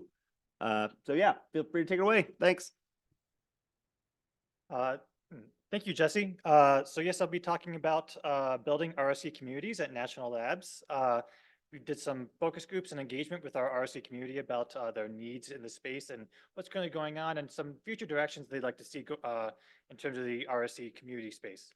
So first to start off, what is a USRSC? So this is the organization that Greg and I are representing here in this talk. So this is a community-driven organization of people primarily working in research software. So it's either writing or contributing to or even supporting that research software. We're very inclusive towards that definition of who might be belonging to this organization. You might say be first a domain scientist, but then do software engineering on the side, and I'd say you're still welcome just as much as the same. This is intersected with people who have research software engineering careers or interest in that space, as well as their allies, as I just mentioned. So our mission as USRSC is to create community, to share knowledge, connections, and resources.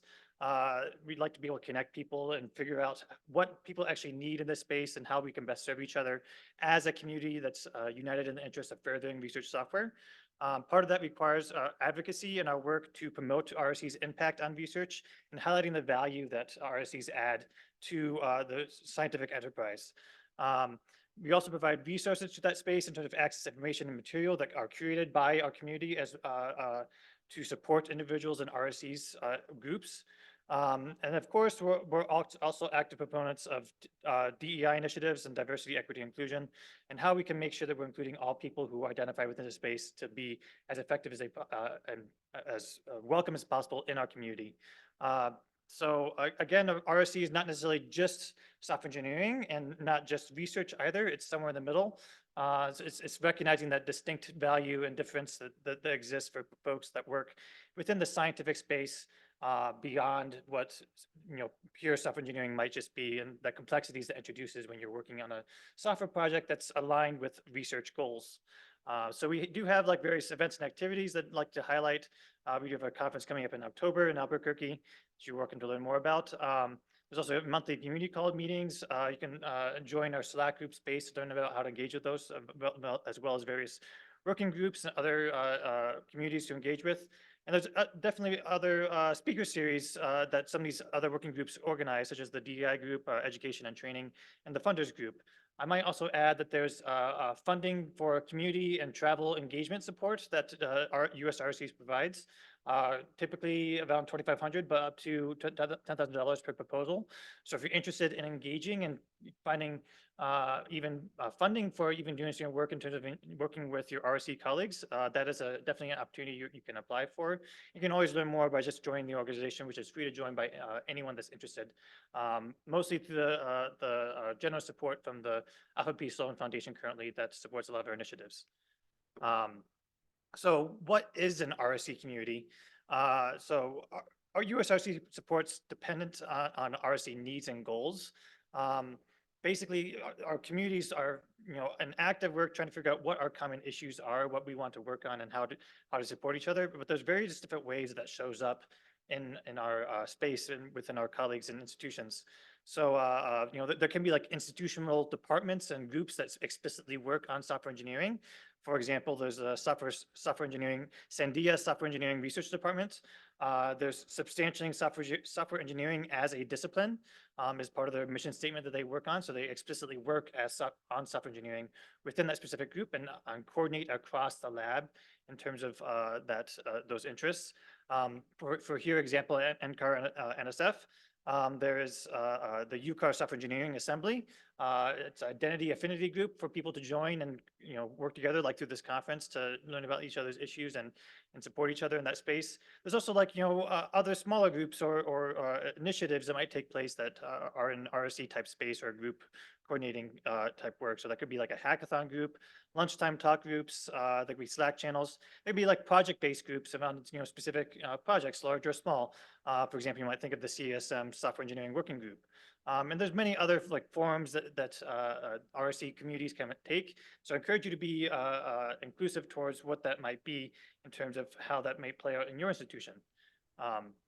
So our particular talk is focusing on national labs. So in this context, working groups have an inclusive definition. It could be any government-owned institution that's with research as its primary mission.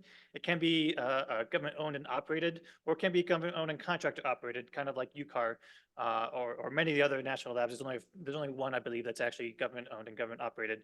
But it can also just be like groups, say like directly within NASA or NIH or any of the other like alphabet soups that exist across the government. So if you feel like you work in a national context space and work on software, we're very much interested in the type of work you do in terms of our specific working group that we have at the USRC. So at least in terms of this work that we'll highlight in this talk, these are our opinions expressed here as roles as USRC members. We try to separate ourselves as much as possible from our institutions in terms of trying to not introduce bias towards the discussions we had. Nonetheless, we had our own perspectives in order to contribute to our own awareness and how we engage with our colleagues in our discussions that we had. Also, we had a relatively small sample size of USRC members, but that is also just the context of social science and like work in terms of engaging with our peers and colleagues. So it was just lots of like conversations just held one-on-one, as well as some survey work, and engaging those folks can still be meaningful in terms of the qualitative data you can get in terms of that engagement. So I'll pass it on to Greg and can talk more about our methodology. All right, thank you, Daniel. So at the beginning of this year, when we kind of took up this effort, we were trying to figure out how best to collect feedback on people's experiences in the RSC communities at their institutions. After a bunch of discussion on a number of different ways to approach it, and reviewing some literature that Daniel actually brought to us with regards to doing qualitative research for collecting feedback for research software engineering in other capacities outside of just community building, we decided to take a multi-method approach. We knew we wanted a focus group for interactive discussions and the exploration of themes. And in this case, we were really interested in two broad themes. We were looking at where are people now in their institutions, in their communities, and where do they want to take their communities? But given the time constraints that we probably would have, knowing, just due to, normal scheduling issues, that we would only probably have an hour, and that we wanted to do as many focus groups as possible, we needed to figure out kind of what were the small set of topics that we could ask them given those constraints. So we decided to use a survey to help narrow down the questions by identifying topics of interest. So we sent out a survey about a month ahead of time and asked them a number of questions across 6 broad categories. We tried to make the survey fairly tractable, something that would only take about 15 to 20 minutes, and was mostly was devoid of open-ended responses. They were mostly Likert scale type questions or binary questions or drop-down menus among a selection of options to make the work of analyzing the survey data a little bit more tractable. And we used the survey to try and identify both where were there areas of strong agreement from the respondents on particular issues that they were interested in, and also where were there outcomes that were marked by interesting variety that may have been somewhat unexpected, understanding, as Daniel said, that we were coming to this probably with our own biases as well. Next slide, please. So from the survey, we had pretty decent representation, all things considering, given that the USRC is a small and growing organization. We had representation from 7 labs across 2 different fiscal sponsors. And we found that all respondents had some sort of community and were meeting regularly in some manner. Nobody was out in the wilderness, so to speak, looking for a community to be a part of. But most of the groups were fairly informal, and a lot of them were struggling to determine ways in which to build capacity and get more institutional support. It seemed like a lot of the support was kind of opaque to them. And while they recognized that their institutions were making strong efforts towards diversity, equity, and inclusion, they were not really seeing that translated to day-to-day inclusion in their work activities necessarily. Some did, but by and large, they weren't seeing things like usage of inclusive or accessibility methodologies and things like meetings, like turn taking of different roles and things like that.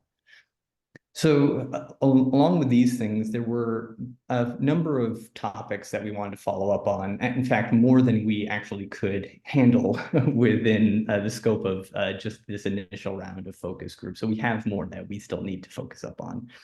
But the ones that we're really looking at to talk about in these focus group sessions, this round, was to try and understand why their conversations were more weighted towards technical aspects as opposed to community building aspects.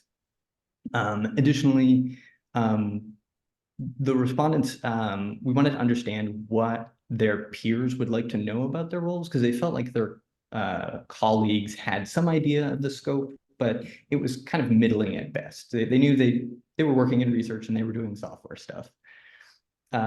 Similarly, we wanted to understand what was holding back adoption of best practices in the projects that they were working on, because by and large, most of them didn't have really any sort of requirements at all. And when it came to career development, what were the specific things that they felt like would be ideal to have if they were to be tailored to research software engineers? Respondents by and large felt like they had access to a lot of different career development options, but none of them fit very well with the RSC role.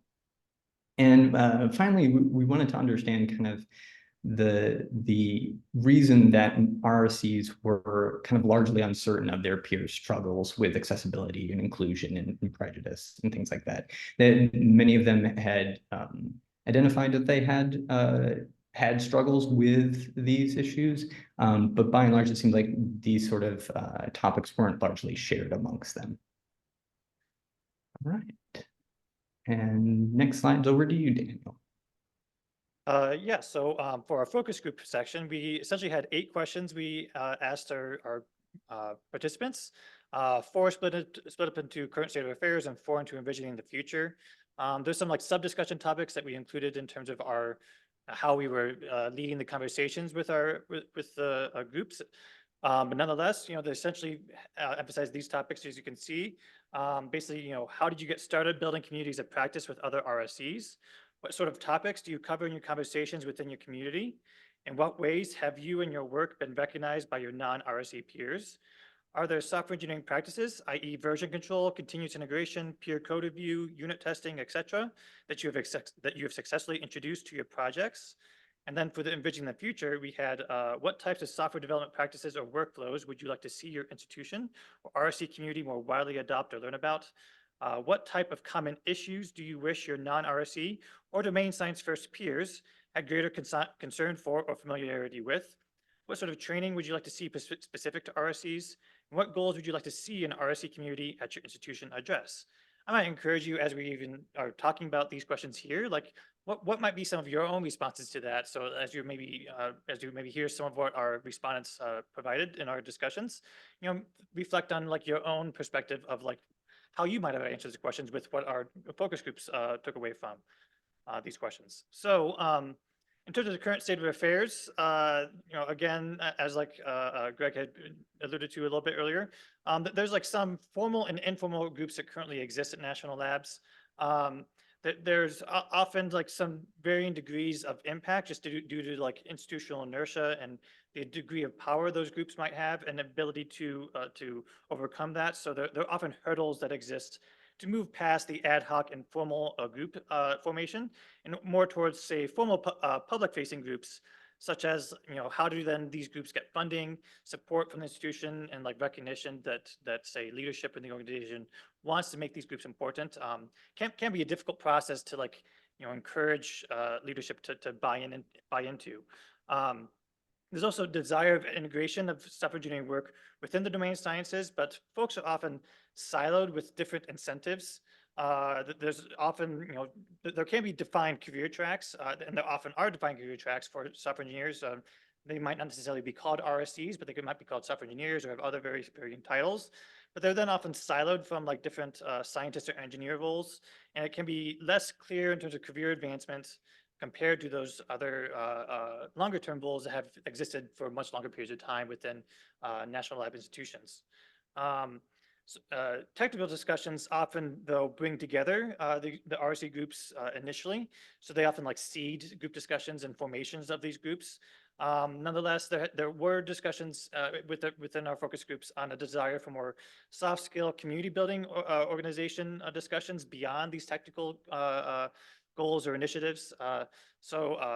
How to supplement maybe some of the work beyond just sharing technical expertise towards actually building that community was a desire between some of the groups that we and folks that we engage with. And some of the outcomes in terms of people were realizing in terms of the current state of affairs is just that there's not enough senior RSC type leadership that has then been recognized as there's lack of mentorship, for example, for junior RSCs. Fewer leadership there exists, there's lack of opportunity for even younger folks to even know where they might be able to go in their future career track. So depending on the organization, there's just like less of a path line of folks to follow in terms of what might exist and what opportunities might be available to them. Nonetheless, the groups that do have co-identity of RSCs tend to provide greater support and feeling of identity within the institution when they have other RSCs that they work with regularly. promoting RSC practices with non-RSCs or domain science versus peers is not perceived as a priority. So that can contribute to just varying degrees of like turnover in terms of just the how people are recognizing the degree to which that in terms of like contributing to high turnover, it's just that very having a leadership there to manage your availability of people to direct that where you might be going is difficult in terms of when you're only relying on like other folks to have different career tracks than yourselves. So when you're working with non-RSE peers that are in that space, it's you might have unclear directions of where you want to follow. So recognizing the value add of RSCs is difficult in terms of just the space that people have to navigate in terms of just these unclear directions, and that some of our discussions identified. So there's just lack of established norms, and some institutions some institutions have clear established ways in which people recognize RSCs. It's not pervasive across various institutions of like how that is actively done. So all in all, like the state in which the RSCs are organized within institutions is an active flux. And so then I just might highlight that there's an opportunity to contribute to discussions and inform those future directions of how these how career trajectories might play out for RSCs as this career identity further plays out and becomes more solidified as a value add within institutions. And as a last point to point out is that most RSCs are coordinated around projects primarily. It's usually science first and then software engineering second. There is work to communicate the value of software engineering workflows, but nonetheless, the RSCs end up being spread across various project departments. So it's difficult to coordinate that work when they're not connected very easily when siloed in these different places. It can be hard to get buy-in from PIs to benefit if benefit is not clear or self-evident. So in some ways, they're self-evident in terms of the value add, in terms of say version control systems, for example. But different types of software engineering workflows are often have difficulty getting buy-in in terms of how, say, they might be incorporated into projects without, say, clear leadership from a RSC type person to advocate for such changes. And that way, there's like minimal attention to technical debt or code maintenance. And so software engineers, research software engineers have to advocate for adopting those practices. And so since software engineering and forward workflows aren't always an institutional norm, this is often an uphill battle. And it takes much more effort by individuals to create that change within an institution. And highlighting that, all these kind of like how which these groups have formed currently, I might just like emphasize this the Tuckman model in terms of like development sequence and groups at institutions. And we might say identify that we're probably more in like the forming to norming kind of stages in terms of how various groups are actually practicing their work. There are some examples of very well-established groups, but nonetheless, there's still a lot of like competition for ideas and purpose and voice in terms of groups of how they might be forming. So you might be recognizing that as I said, an opportunity to further engage with your colleagues and figure out how you might want to best lead your institution into the future for your own RSC community of practice you might want to create within your colleagues and peers. So in leading to the future, I'll have Greg speak onto that half of the focus group discussions. Yeah, so when we talked to the respondents about what they wanted to see for the future, we kind of came away with three general themes, which I've categorized as empathy, coordination, and communication/education. When we asked people about what they wished others knew about their role, it was the responses we got were largely directed inwards towards other RSE peers and then also outwards towards non-RSE colleagues. Well, and I found that interesting because there was a recognition that there was work to be done in conducting outreach across those silos that Daniel mentioned, and that a lot of times those silos don't just exist at like the division or the department level from a institutional structure standpoint, although those do exist, but there's also biases that are kind of creating silos around particular software domains or particular research domains, and that certain RSCs identified that they, you know, they were they were an RSC who primarily worked on models, and they didn't get much opportunity to talk with RSCs who primarily worked on data science pipelines, and that they might have a better time doing out larger advocacy to management if they could expand the recognition of their common shared what they one person called pain points, and that might be a good way to better organize around certain issues, is say these are the common things we have together. When it got to talking about colleagues kind of outside that did not identify as RSCs or within that role, there was a real desire to help advocate more, to have them come to a better appreciation of the relative parity that software developers feel given the funding, the current funding methodologies and models.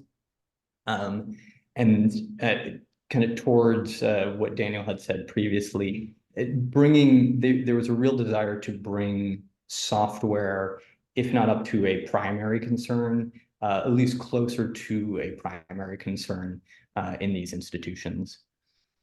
When we asked them about specifically like what sort of practices they wanted to see adopted, we were thinking based on the feedback that we had gotten in the survey, that they were, struggling with getting certain things adopted as best practices, that they might say, oh, I want to see, stand-up meetings or some sort of Scrum methodology.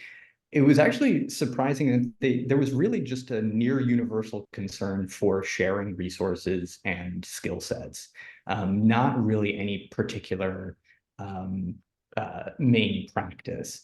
They really wanted to better coordinate amongst themselves so that they could learn from each other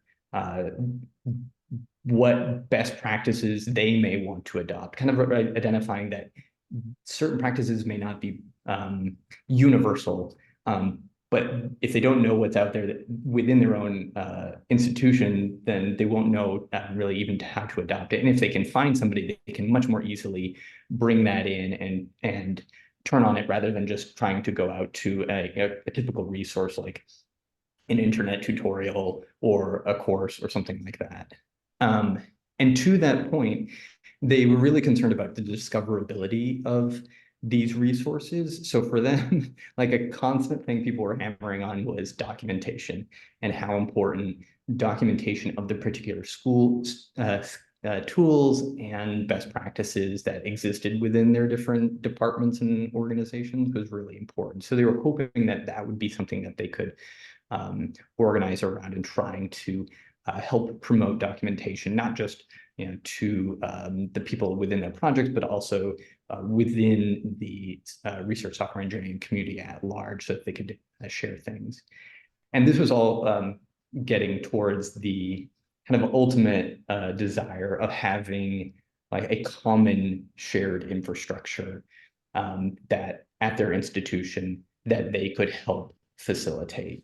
And when it came to education and communication, when we were asking them what sort of training they would like to see and what sort of goals they would like for the RC community to address, kind of to those points of doing advocacy, Daniel mentioned this earlier, they were really much more interested in soft skill training as a way to better conduct cross-domain communication, because there's a recognition that there is some overhead in like decoding terminology for common definitions. So you have people who may be working primarily on finite element models, whereas there are other people who are doing machine learning work, and they may have common terminology for the same sort of thing, but a large part of the time when they first meeting up, they're kind of just talking past each other. So facilitating that in some way, maybe having like a common glossary would be something that would be of interest. So really actually looking at learning how to develop those sort of practices and learning how to advocate for the role to management in those kind of soft skill domains was much more of much more interest. And finally, when they were talking about training and mentorship and career development, they really were saying, you know, we want something that's a little bit more focused on what RSCs need with regard to career development. For example, like career metrics, you know, for like HR performance metrics really don't line up very well with software contributions. So next slide. All right, so just kind of in broad summary, the things that we took away from this with regards to things that people had in common and what were things that were unique. And we said this before, you know, technical knowledge sharing was, you know, is usually the catalyst and the major draw for most of these organizations, most of these communities. And there's a real desire to advocate for common, well-known software development practices. That's the motivation that gets them going. But building bridges and coordinating across these different, you know, silos and domain biases is typically the common hurdle. And that figuring out ways to and learning skills to better advocate for software development as a primary concern to management at the institution was an overall goal. The things that were unique between the two were there was stage dependency issues where you see in newer communities, probably unsurprisingly, that they are more likely to suffer from burnout and struggle with advocacy and outreach issues because they really have come together as sort of a minimum viable group of very concerned individuals, but going beyond to a higher stage to like bring people into the fold for what is essentially in most cases a volunteer activity is a real struggle. Whereas on the flip side, more established communities tend to be more aligned with particular software or research domains. And as a result, as the institution might change its like research focused, say away from a particular software domain to another one, there was concerns about stagnation and that they were just kind of doing the same thing and retreading the same path as opposed to broadening out their scope. And then one of the other really unique things that was just kind of all over the place for everybody was how to best recognize contributions. It really has a high number of dependencies based on, you know, who your manager is, what the HR performance metrics are, you know, what the leadership culture is like. It's a really pretty tough nut to crack. There were really no common methods, although there were some suggestions, but other people had a variety of experiences with regards to how well those actually worked. Next slide, please. All right, so looking forward here, we as the National Labs Working Group have a couple of areas of exploration that we want to pick up on, both things that we had not been able to talk about in the focus group, but also things that we took away from this that we wanted to look at, one of which was trying to understand the difference between fiscal sponsorship and administration, and what the impact of that on the community building constraint is. We were largely talking about fiscal sponsorship. You know, funding is a universal pain point for everybody, regardless of your role. But the way in which the administration is structured, whether or not you're administered by something like a consortium of universities or like a private corporation, how does that affect community building? Again, what are the trade-offs of organizing around specific research or software domains? Looking at how people have gotten started in that and how they've actually either succeeded in expanding or not is another area. And then finally, we really wanted to get into understanding how the RSE communities can help contribute to DEI initiatives, not just within the community and bringing more people in and being more inclusive and diverse, but also outward, and how RSEs can incorporate and advocate for best practices in their software development efforts for inclusivity in their particular products, in their research. If there's a bunch of links here for further reading and resources for yourself. I see we're running over time here, so I'll just skip through this slide. Next one. And I just want to give some acknowledgements for the people that helped us out with doing question review and survey testing and kind of analyzing the takeaways. We have these 4 people in the National Lab Working Group, and then also Alex Kufus from Stanford, who's part of the DEI Working Group, and also generally the USRC Outreach Working Group, which helped had these really nice slide templates. And yeah, and there are a bunch of additional organizations that are very closely affiliated with USRC and even have some strong overlap. So please check those out as well. And I think that's it. Next slide. Thank you.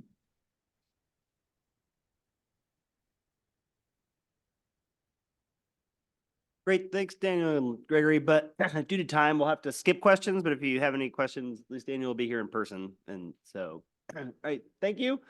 Final talk for this morning will be Lee Lemieux. Hopefully, I got that right. Awesome. On excuse me, on modernizing the Earth System Grid Federation data repositories. Thank you. I just wanted to tag on to that last presentation. I'm also a member of USRC, and I'm really excited that this year's annual conference will be held in Albuquerque, my home city. And so I welcome everybody to come on down. It's the week after our balloon fiesta. I think that's the 3rd week of October. And so it would be a great to see all of you in Albuquerque for that. All right, so this is a talk that's a little bit different from a lot of the other talks we've had this week, because the subject of it isn't a body of code per se, as much as a system, and in particular, data repository. This is the project that I'm representing here. The PIs at the 3 different national laboratories are up in the corner: Forrest Hoffman, Sasha Ames, and Ian Foster. Is continuing work that began at least 20 years ago. The Earth System Grid Federation has been providing data repository services for the climate research community all that time. And so there's a lot that needs to be updated. Before I dive into what we're doing, let me tell you a little bit about what ESGF is. ESGF is a globally distributed peer-to-peer network. So it's not one data repository, it's many data repositories that are distributed around the globe, operated by climate teams in different countries, but hosting the same data sets. And we're using a common set of protocols and interfaces so that you can go to any of the repositories around the world and get the same, hopefully get the same information with the same interfaces.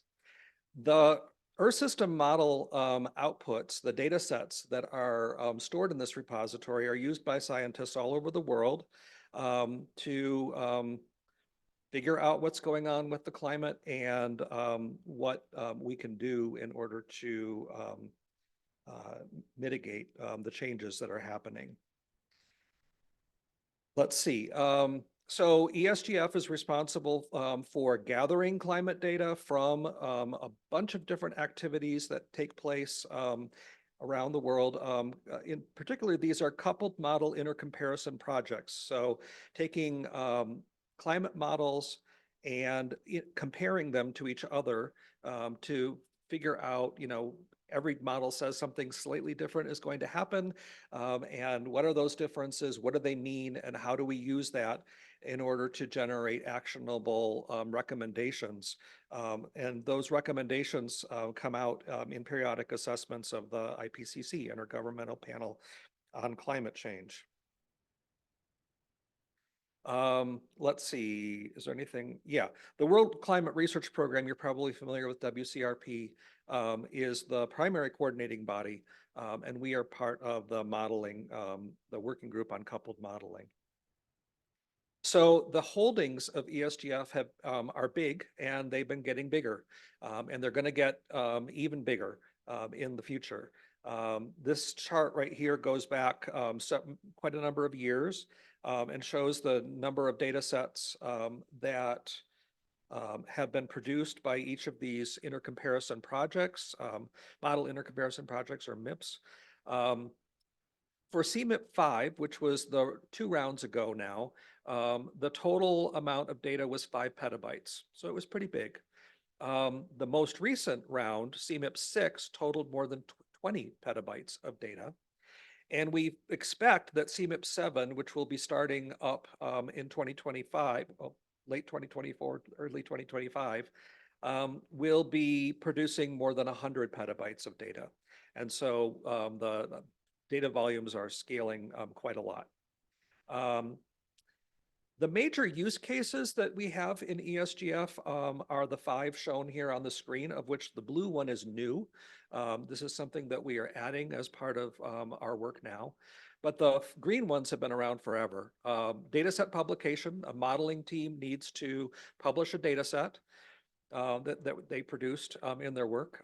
They ran a simulation or ran several simulations, did some intercomparison, and produced a new dataset.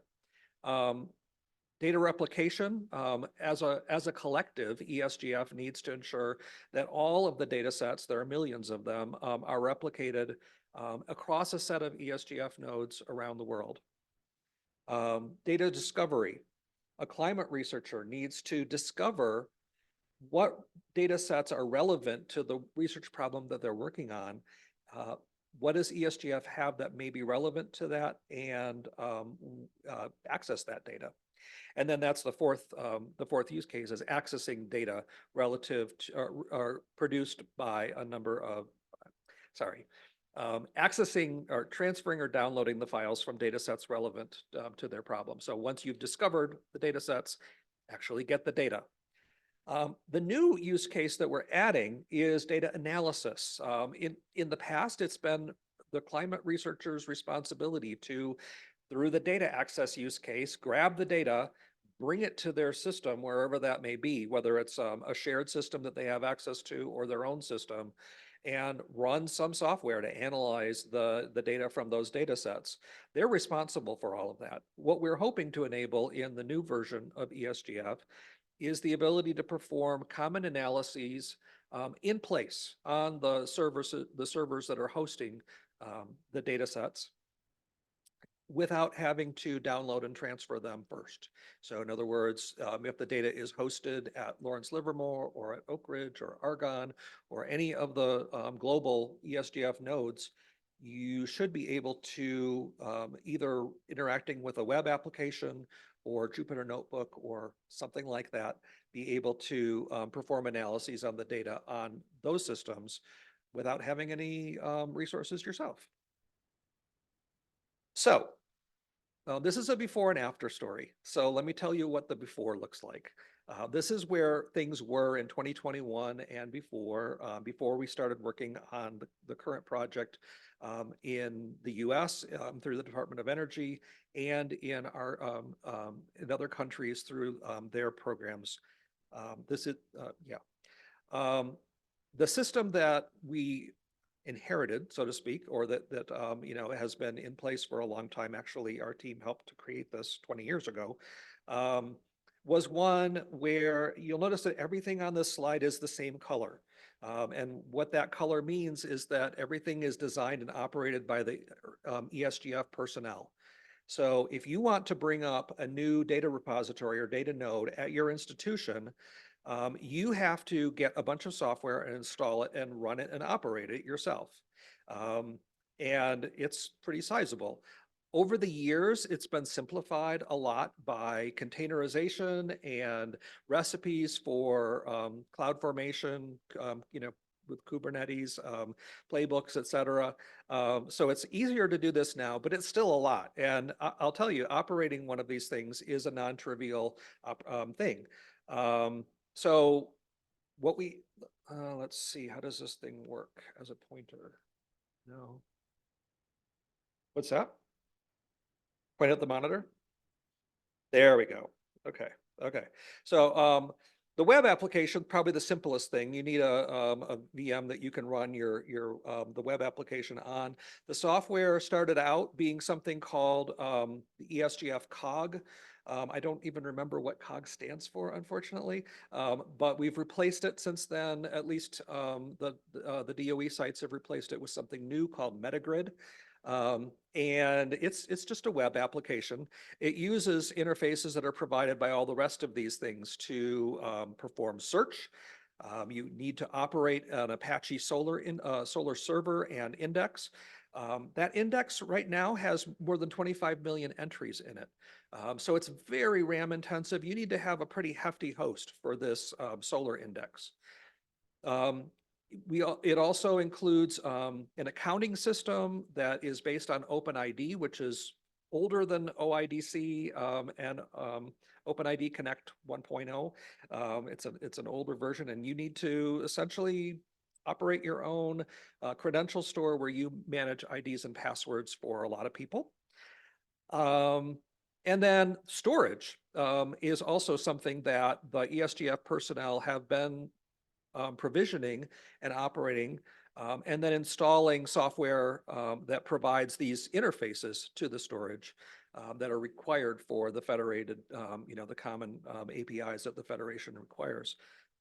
So currently storage, I think I mentioned that, it's on the order of 10 petabytes, 10 to 20 petabytes of data that need to be stored there. That gives you an idea of the kind of operation that it is to run one of these things. And it's currently being done by the ESGF personnel at each institution that decides to be a host.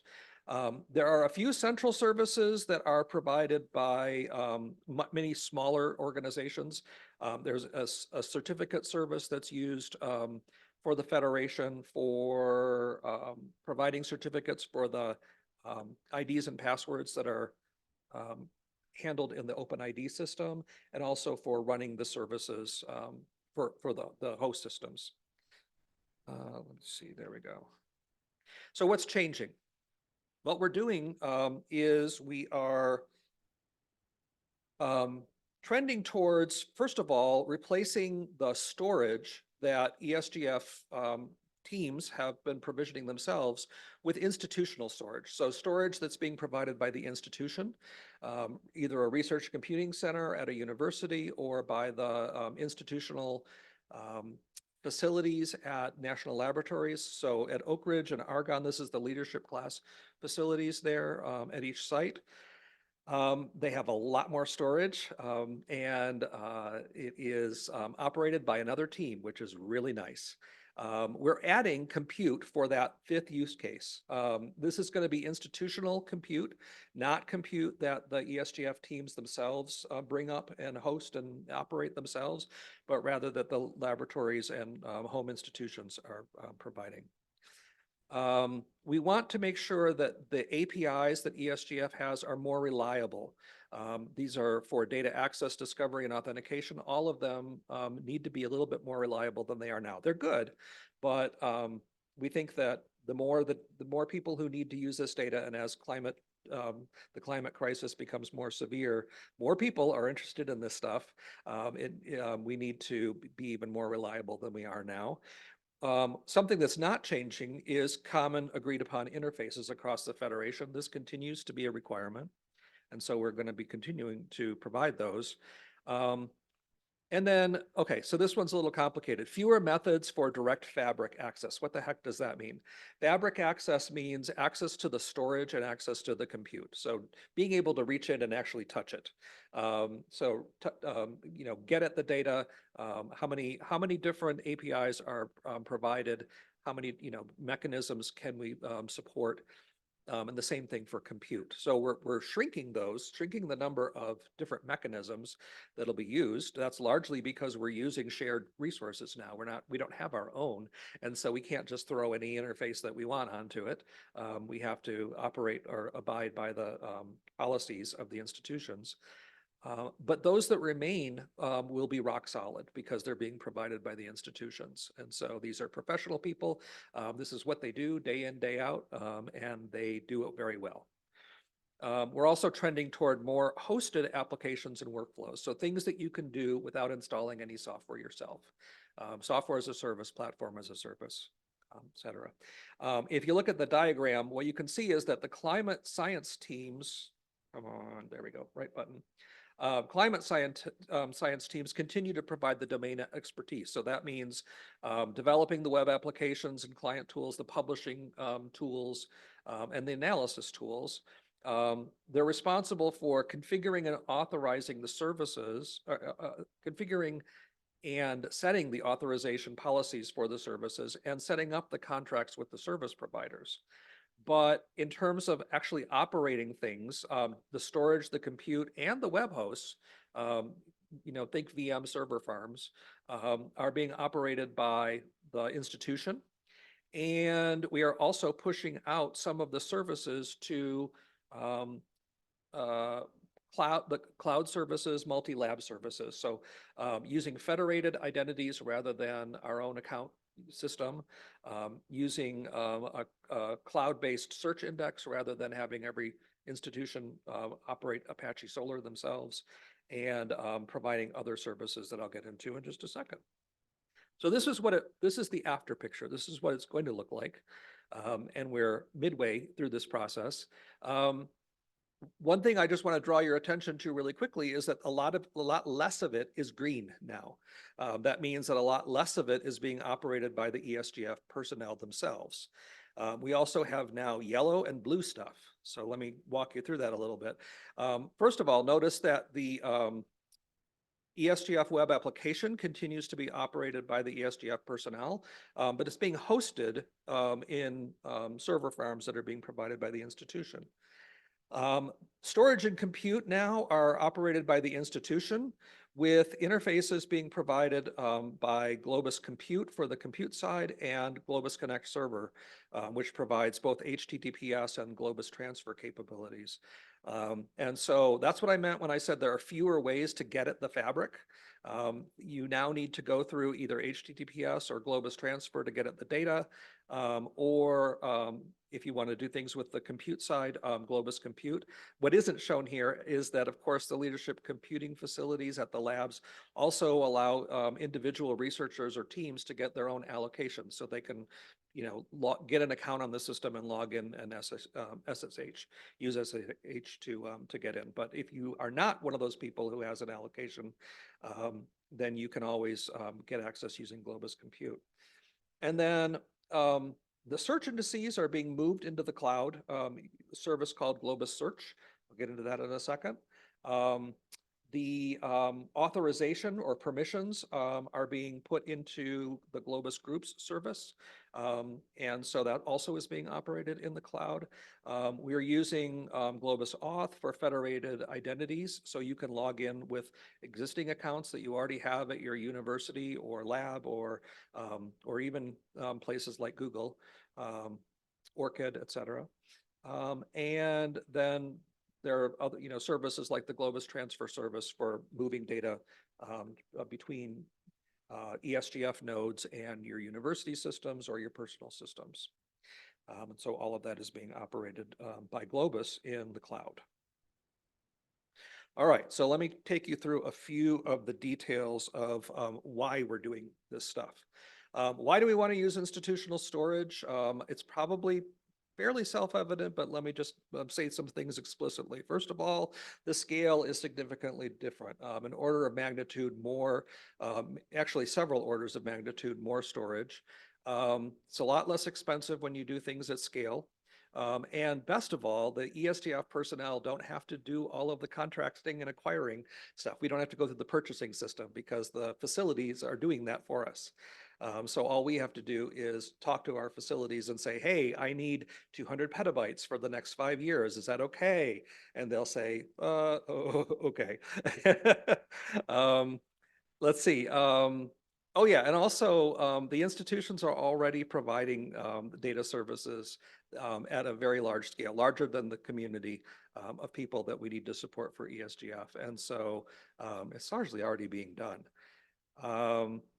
The storage is close to petascale or exascale computing at these systems. So by close to, I mean that in some cases it mounts it as a POSIX mount on the computing systems. The storage is mounted on the computing systems. So you can, if you have an allocation, you can log in and run code against the stuff. And if you don't, you can use Globus Compute to do that. Let's see, and of course, the institution is very accustomed to providing redundancy, backups, archives, et cetera. The main limitations that we have with institutional storage is that we don't run it ourselves.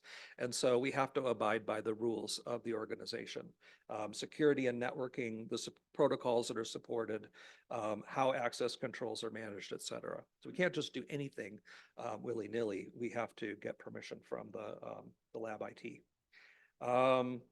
So what's been our strategy? Well, the strategy has been to lean into Globus for providing interfaces that allow us in ESGF to develop applications against this stuff using the institutional systems and abiding by their rules. That's kind of what Globus does, is it allows institutional resources to be shared by lots of people, research teams.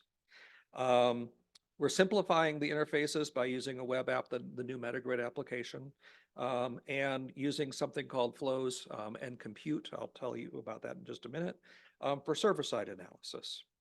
All right, what's the story for institutional compute? Why do we want to use institutional compute rather than, say, bring up our own VM clusters or whatever? Again, it comes down to scale. Scale and also getting the ESGF team out of the loop in terms of buying these things. So we don't, it's complicated to buy things at big institutions like Argonne and Oak Ridge. And it's a lot easier just to get an allocation to use part of the lab systems.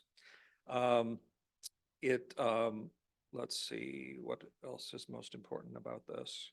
The key limitation again is you can't just say, oh, great, we have all this compute, let's bring up some Jupyter notebooks and let people, or a Jupyter hub, and let people log into them and run things on notebooks and access the data locally. The lab won't let you do that. It violates their security policies. And so we have to come up with other ways to do that. And again, we're leveraging Globus heavily for that. But what we do want to be able to do is enable everybody to God, I keep on the wrong button.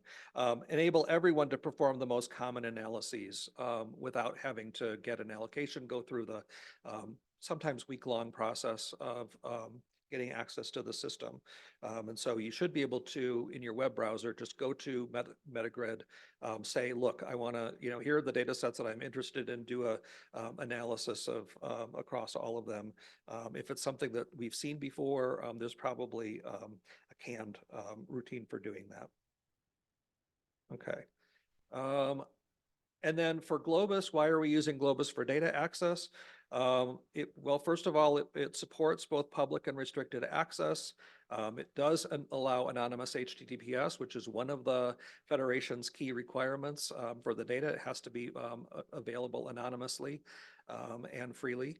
But it also provides the bulk transfer API. So if you need to move or replicate large numbers of data sets that are tens of terabytes or whatever, Globus transfer API lets you do that very easily and without a lot of heartache. That's all I want to say about that. So I'm going to quickly pass by that. Globus search. Why are we moving to a cloud index? Well, I already mentioned that running Apache Solr with very large indices is expensive in hardware, and it's also, it takes a lot of expertise to tune the thing to work well. And so It's much easier if the index is provided, or if the index service is cloud hosted, and we don't have to run it anymore. Globus Search is backed by Elasticsearch. So when I say we're using Globus Search, I really mean we're using Elasticsearch with an API layer on top of that for all of the identity and access control. What it looks like is that we can use the Globus Search API to create new indices, to put things into the indices, and to query the indices.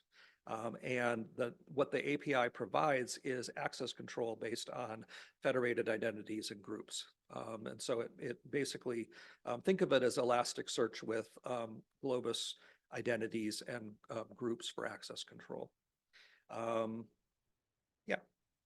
Let's see. And of course, the main benefit there is that you don't have to host the Solar index anymore, which is a big deal. It's a barrier for groups to be able to support, to provide data nodes. And so this makes it a lot simpler and cheaper. And it's free because the Globus Search service is supported by hundreds of institutional subscriptions.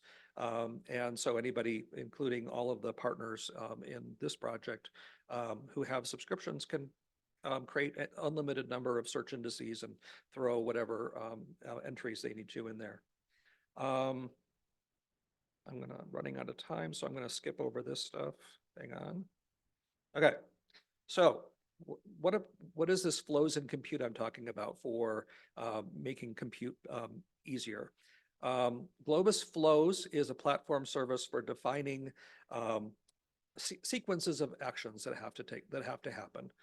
So a flow is comprised of actions. In this diagram here, each of these circles is some action, and the whole thing is called a flow. What Globus Flows allows you to do is define this sequence of actions. It's just JSON. You basically write a bit of JSON that says, here's a step, here's a step, here's a step, here's a sequence between them. Here's how the inputs come in and the outputs leave each action. And Globus will host that for you, create an API for you. So you can define the flow in Globus, and it keeps the flow definition in the cloud for you, gives it a unique identifier. You can then deploy it for use and say who is allowed to view it or run it. And you can run the flow through an API call. So basically at that point, Globus manages the execution of every step in that flow, including all the credentials and state and parameters and everything. So basically, without having to deploy any services or having to write any code, at least not in Python, you write a bit of JSON code to define your flow, you can basically have automations going with just an API call. And then compute is a little bit different. It is essentially function as a service. So it's the ability to run functions on other systems. And the way it works is by to make a system available for running functions on, you deploy a piece of code called the Globus Compute Endpoint. So basically, if you have, you can log into a system, you can install this Python package and bring up an endpoint, and then you'll get an ID, and then you can use the Globus Compute API, the Python SDK, to run functions on that endpoint. And Globus will manage all of the packaging up of data structures, all your parameters and everything, and serialize everything and then deserialize it in order to get back to your application. So you can write an application that can run parts of the application on other systems. The benefit of this is that it allows us to run analyses or do computation near the data. And so this data is is in institutional storage at Oak Ridge, say. You can use a Globus Compute endpoint that is deployed at Oak Ridge to run analyses, and you can put it into a flow and basically, run these analyses through API calls in your application.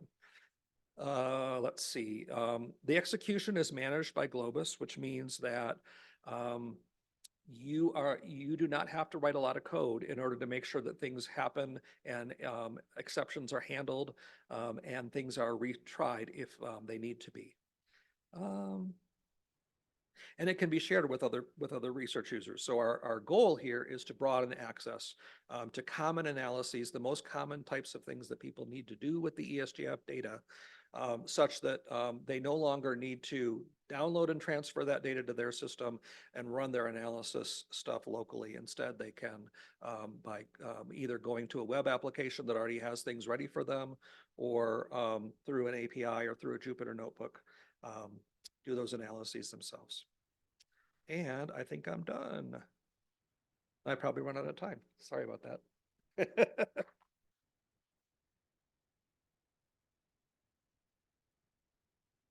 Are there any questions? Of course, I do realize it's almost lunchtime, so I assume we will be around so we can ask some questions. All right, and so let's give the whole morning speakers one last round of applause.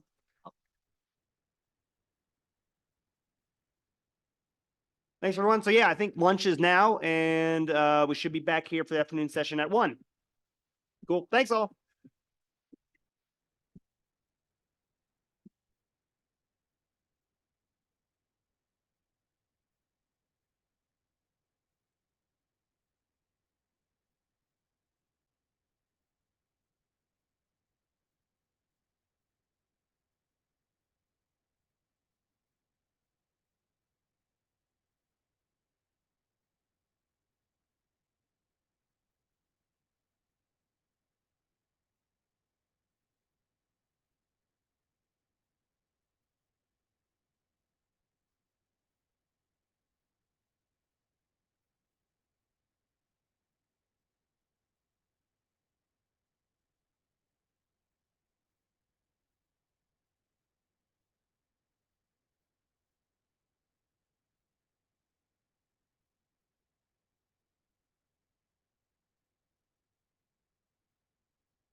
Thank you everyone for joining the afternoon session. We will be starting shortly in a couple of minutes.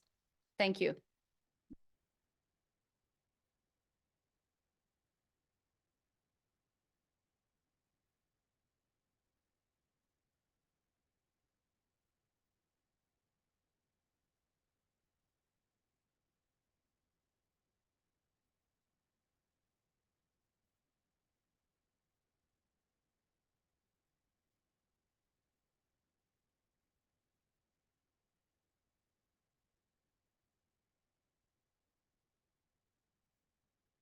Well, there was a green room.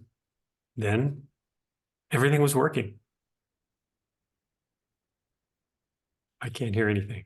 I don't know if that's bad. Bill, you're in the main room right now. So we Yes, can- you are in the main room. Can you hear me? Can you hear us? Yes. Yes, we can hear you. I can hear you too. Can you hear me? Yes, it should be good. So we can start. Technology. Okay. I think you'll. Perfect. Thank you. I think Let me share.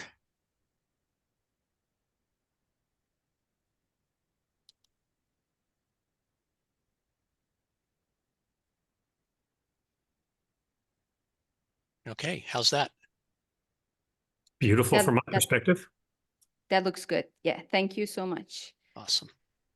Okay, we can start the afternoon session. Hello, everyone, and thanks so much for joining the afternoon session. I know this is the last session of the ISS conference. Thank you everyone for joining this. We are going to hear from David Block and Bill Nitzberg on modern practices and a look at the Altair HPCWorks over the past more than 25 years. Please feel free to start. Okay, great. Thank you so much. Thank you very much. Thank you all for either staying so long or coming and logging in or watching the video. I'm Bill Nitzberg. I'm the chief engineer for HPC here at Altair. That means I own the product development side of the products, principally the system software products that do HPC. So scheduling, remote visualization, stuff like that. And with me, I have David Block, VP of Software Development. And we split this up. Sorry, David, I'll let you introduce yourself later, but Sure. we split this talk up into, I'm going to try to give a short overview of Altair and some of our products. And then David's going to dive into the sort of the modern practices that made it possible for us to make these products. And of course, maybe I'll say this, but it took us many years to get to where we are in our software development process. Okay, so you can next slide, and then I'll say blah, blah, blah, blah, safe harbor statement because we're public. Next slide. Altair, in case you think of Altair like some people still do as the people who do PBS Pro, we are way much larger than the PBS Pro people. Altair's been around since 1985. I was going to do math. I can't do math. We're a public company. We did about 612 million in revenue last year, about 3,000 people around the world, about 16,000 customers in 28 different countries. And you can see some of all sorts of different industries that we do. So next slide. And by the way, I'm saying next slide because we're just two of us. It's easier to do this. It's a great place to work. I will say that I am one of Altair actually is a very acquisitive, meaning we acquired a bunch of other companies, and we have acquired many companies in scheduling. I was acquired as part of an acquisition with the PBS Pro team in 2003. And I thought I would just be at Altair for a few years, but it's so technological focused and so interesting and, focused on getting stuff done and not politics, or that it's been a fantastic place to work. We always have openings. We're a must-love place. Next slide. That was a little ad. Actually, all of my stuff is sort of a little bit of an ad. I like to say Altair knows HPC. Thousands of customers, as we've said, millions of cores, billions of core hours, or trillions. Lots of customers all around the world over this time frame. I have learned that in my tenure as a person working in the HPC space that software software actually lives forever, but which software you use sometimes comes and goes. But you really want to actually focus on working with the right partners and the right people, and that's kind of where you get the most value, and that's where I think actually Altair shines the most, and it shows in the software that we have and the relationships that we have. Okay, next slide. So let me just tell you the high level overview of HPCWorks, and then I will tell you where we're going, and then I'll turn it over to David. So HPCWorks, so we recently rebranded, meaning we came up with new names for everything that you used to know. We used to actually call all of our software in the high performance computing space PBSWorks, kind of after PBS. But as we acquired more companies and more technology, we've changed that name and we've refocused, and we've called that HPCWorks. So we're now calling the suite, the platform of software that we have in the HPC and cloud space, Altair HPCWorks. It's an HPC and cloud platform. And it includes, I'll just go left to right, sort of top to bottom in this little chart here. And I'll just say it includes complex and high throughput scheduling, a lot of GPU and AI scheduling work. We've done a lot of work recently in automation, especially to enable standard DevOps tools to work along with all of our tools. So that you can do all infrastructure as code. One of the companies that we acquired was an IO profiling and monitoring company. So we have actually some serious tools for eliminating bottlenecks in IO. With a long history of doing portals for web portals, but also thick clients that run on desktops for remote access, as well as remote job submission and monitoring, as well as remote visualization. HPC management, we have a different tool you may not have heard of called Flow Tracer that does dependency awareness. So it's a flow tool. It's a workflow tool. And actually that's used by really large companies designing semiconductors with these flows that contain millions of links. And then also licenses, because in high performance computing, compute is expensive, but actually in some places, licenses are expensive too. And so managing them is super important. Containerization, clouds, and with clouds, costs. And I'll just say one thing about, let me turn to the right side of the slide, and then I'll say one thing about cost too. It used to be that HPC was about, and system software in HPC where I worked was about protecting people like you, okay, maybe you're all infrastructure people too. So people like us, protecting people like them from people like us, right? So the application developers, the scientists, whatever, protecting them from people like us, the IT people. And it used to all be around making things less expensive or making things, easier to, less wasteful. And that's sort of a bottom line thing, focusing on expenses. What's happened in the last 3 to 5 years, kind of with cloud, kind of with some licensing stuff, kind of with where people are going in the market, maybe a little with AI, is high performance computing has more become a top line revenue generator. Or, for this audience here, think about it as it used to be that it was important. Maybe it's always actually in this market now that I try to say this out loud. You want to know when to put plywood over your shutters because there's going to be a storm coming. That's great. That's sort of protective, but it might be nice to know predictively where to build your nuclear plant so that it doesn't get by a tsunami. That would be like even more helpful. So HPC has gone from this bottom line to this top line where you actually get totally new breakthrough results that you weren't getting before because you can apply huge amounts of HPC to it. But HPC is hard, as you know. It's fragile because it's made of a whole bunch of parts. I was just telling someone else that my laptop's been fantastic for me, but I have people on my team, there's about 100 people, 200 people, I don't know, whatever. There's hundreds of people I interact with inside of Altair, and we have onesies, twosies where their laptops don't work. And okay, that's great. It's not a problem. But if you build a machine out of hundreds of parts and 1 or 2 don't work all the time, that's pretty fragile. That's HPC. And so that's what this HPC software is designed to actually mitigate for you. Plus, it's expensive, and especially cloud is expensive. So we think of HPCWorks, of what our job is making it easier to access HPC, so you don't have to learn some strange job control language. get your work done faster, so you have faster turnaround, so you can, either produce a product faster or, give me the weather better than every 6 hours because I'm out 3 hours and it's raining now. Sorry, I'm just thinking about last weekend. They said it was going to be 2.3 millimeters of rain. It is sideways blowing wind 10 times higher than it was, and it was at least half an inch of rain. So we got to get on it. Also, scaling cost again, super important, and then really to optimize. Then after all of the breakthrough focus to optimize use. Okay, next slide. So what's new? Just touch on 4 new things that we've got, and then I'll turn it over to David so you can sort of see where we're going. On the portal side, we've been putting a lot of AI stuff in. So there's now an assistant that will actually predict for you before you submit your job. Hey, here's what we think your estimated wall time you should type in. That's not going to kill your job, but it's going to help us with scheduling. And here's what we think your memory is going to be based on a full AI model. Super cool. We've seen like 10% utilization improvement. So that's, if you're buying a $10 million machine, 10% a year is not chump change anymore.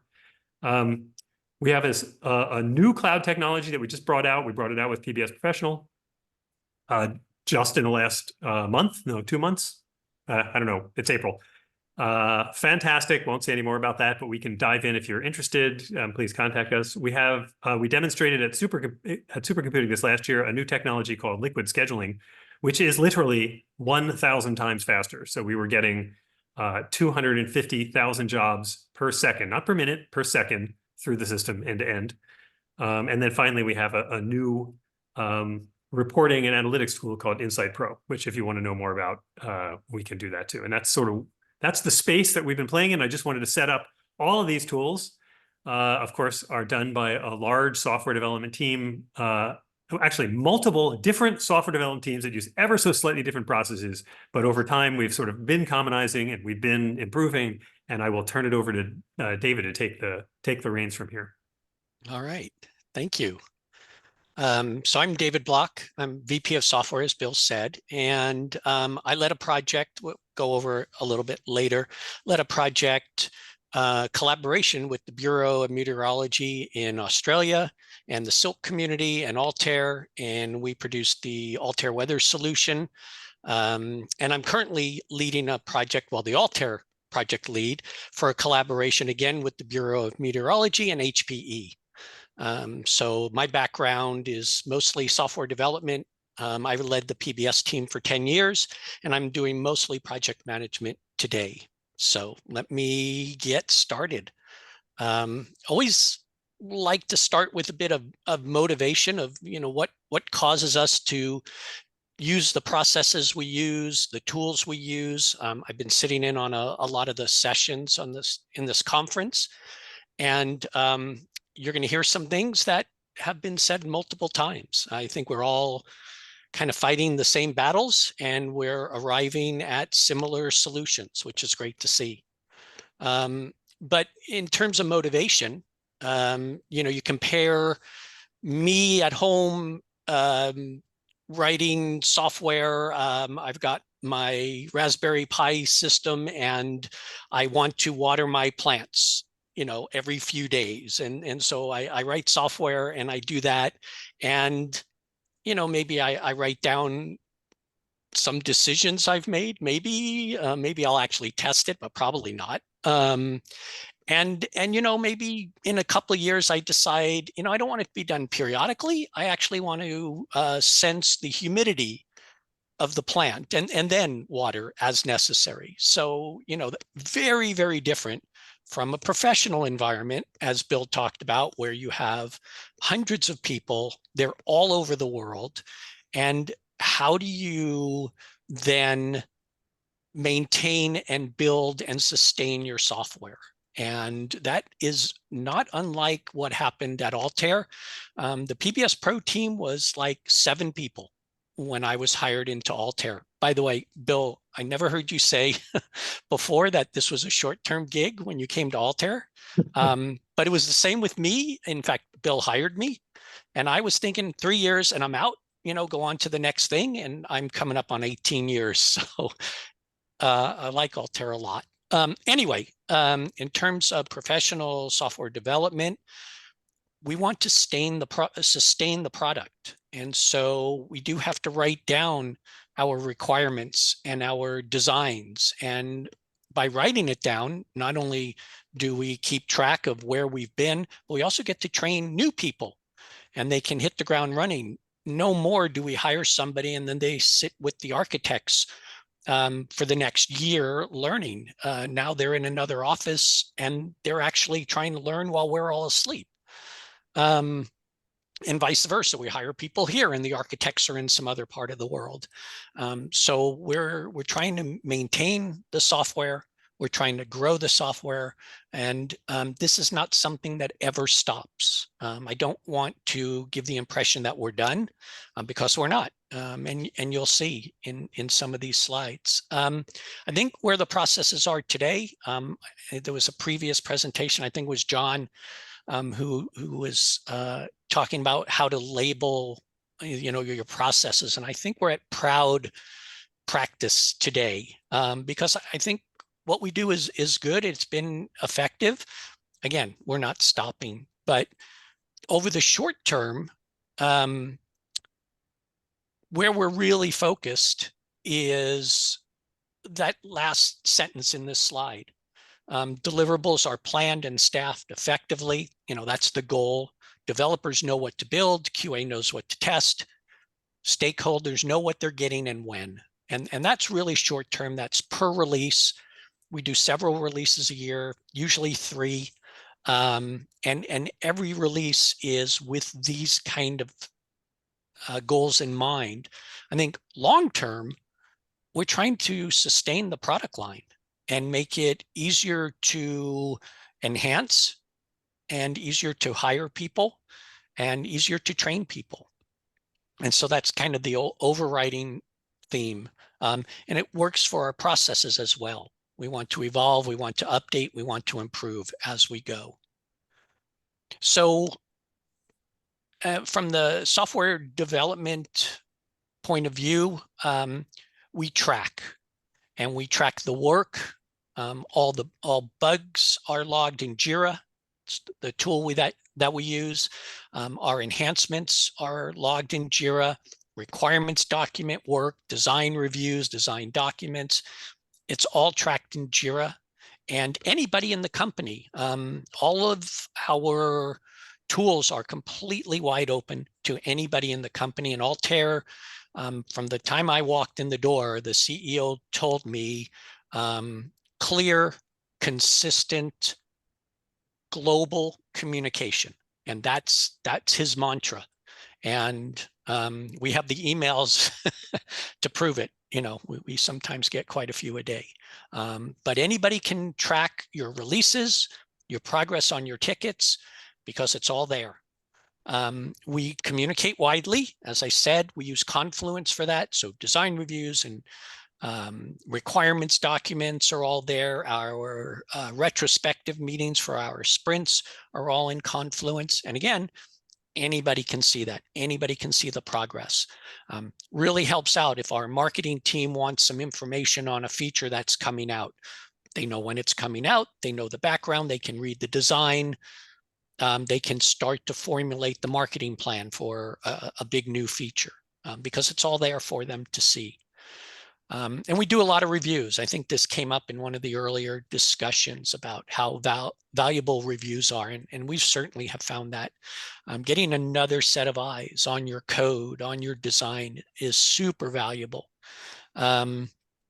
We do, if anything changes in terms of the user interface, anything that our customer might see, whether that's at the command line or at the API, or anything that's changing where a customer either upstream or downstream from a workload manager, for example, might care, is documented and it's reviewed to make sure we're maintaining backwards compatibility. As just one example of what we're reviewing for. We review our designs. We get QA involved very, very early in all of our feature development. And they can make suggestions during the design in terms of for testability. We can change a design slightly so that becomes easier for QA to write automated tests, for example. We, of course, do code reviews. GitHub facilitates that. And that's been very, very successful because code reviews are not only good for the code, it's also good as a training mechanism.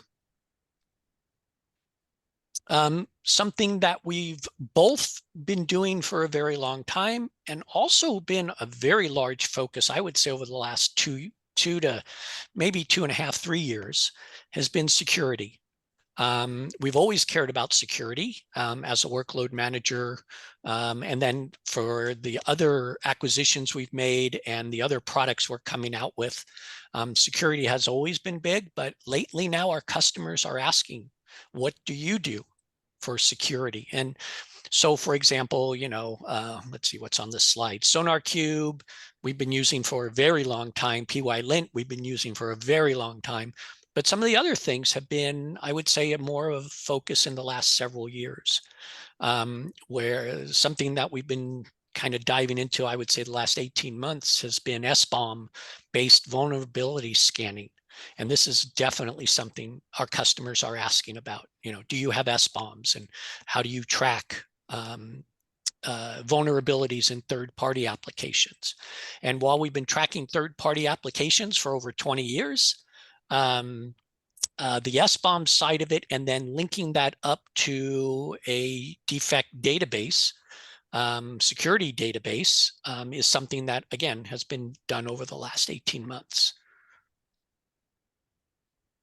And in terms of testing, I think that came out earlier. I think that was Monday.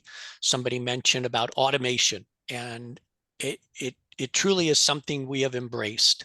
I'm by nature a very lazy person, and so if I'm going to do something twice, I'm going to automate it so I don't have to do it a third time.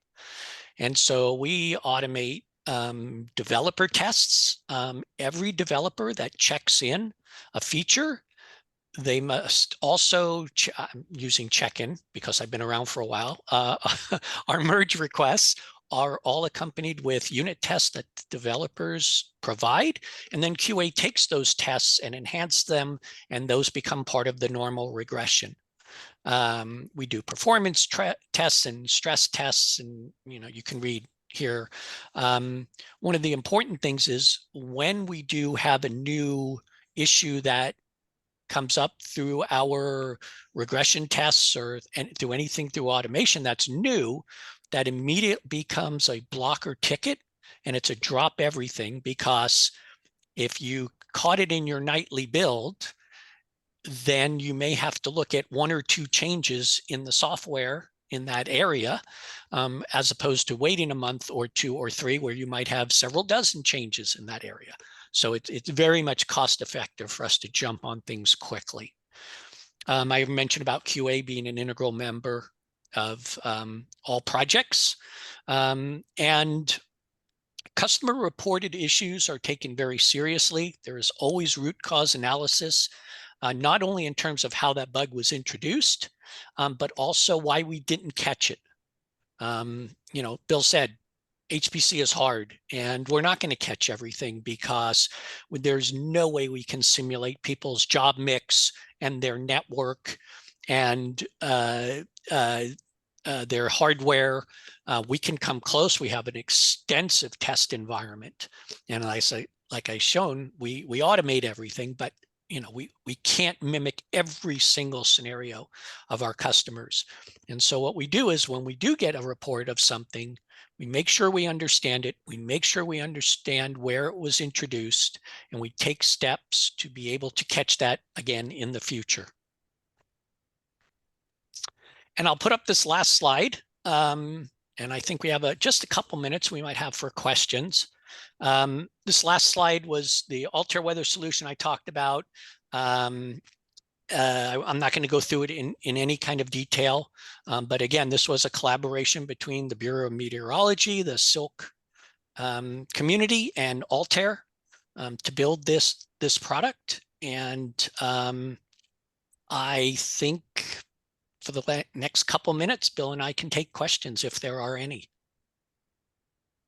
Thank you so much. Bill and David, for your presentation today. This really sounds great. I was wondering if there are any questions from the audience. I have a question myself. Sure.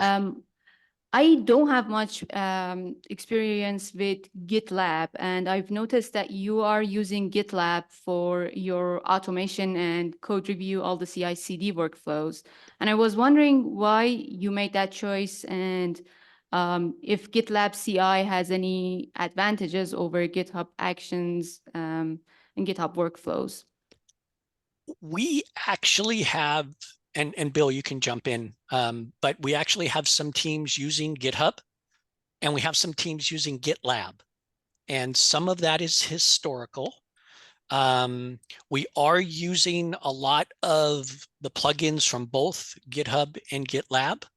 I am, as a project manager, I'm not close to the individual development that's going on. I do know we're taking advantage of both products and using extensively, well, in some cases, the CI/CD aspects of Git. Yeah, I think, I mean, I would just say, I think it's more historical than anything. I don't, if you just take a small step back, they're identical. So you're not going to go wrong by picking one over the other. We had a bunch of teams that were using GitLab, and then we had a few teams that were using GitHub, and the GitLab teams were more persuasive. And when you're going to do an enterprise agreement, we had to pick one, so we picked GitLab. Sounds good. Thank you so much. Are there any questions from the audience? Please.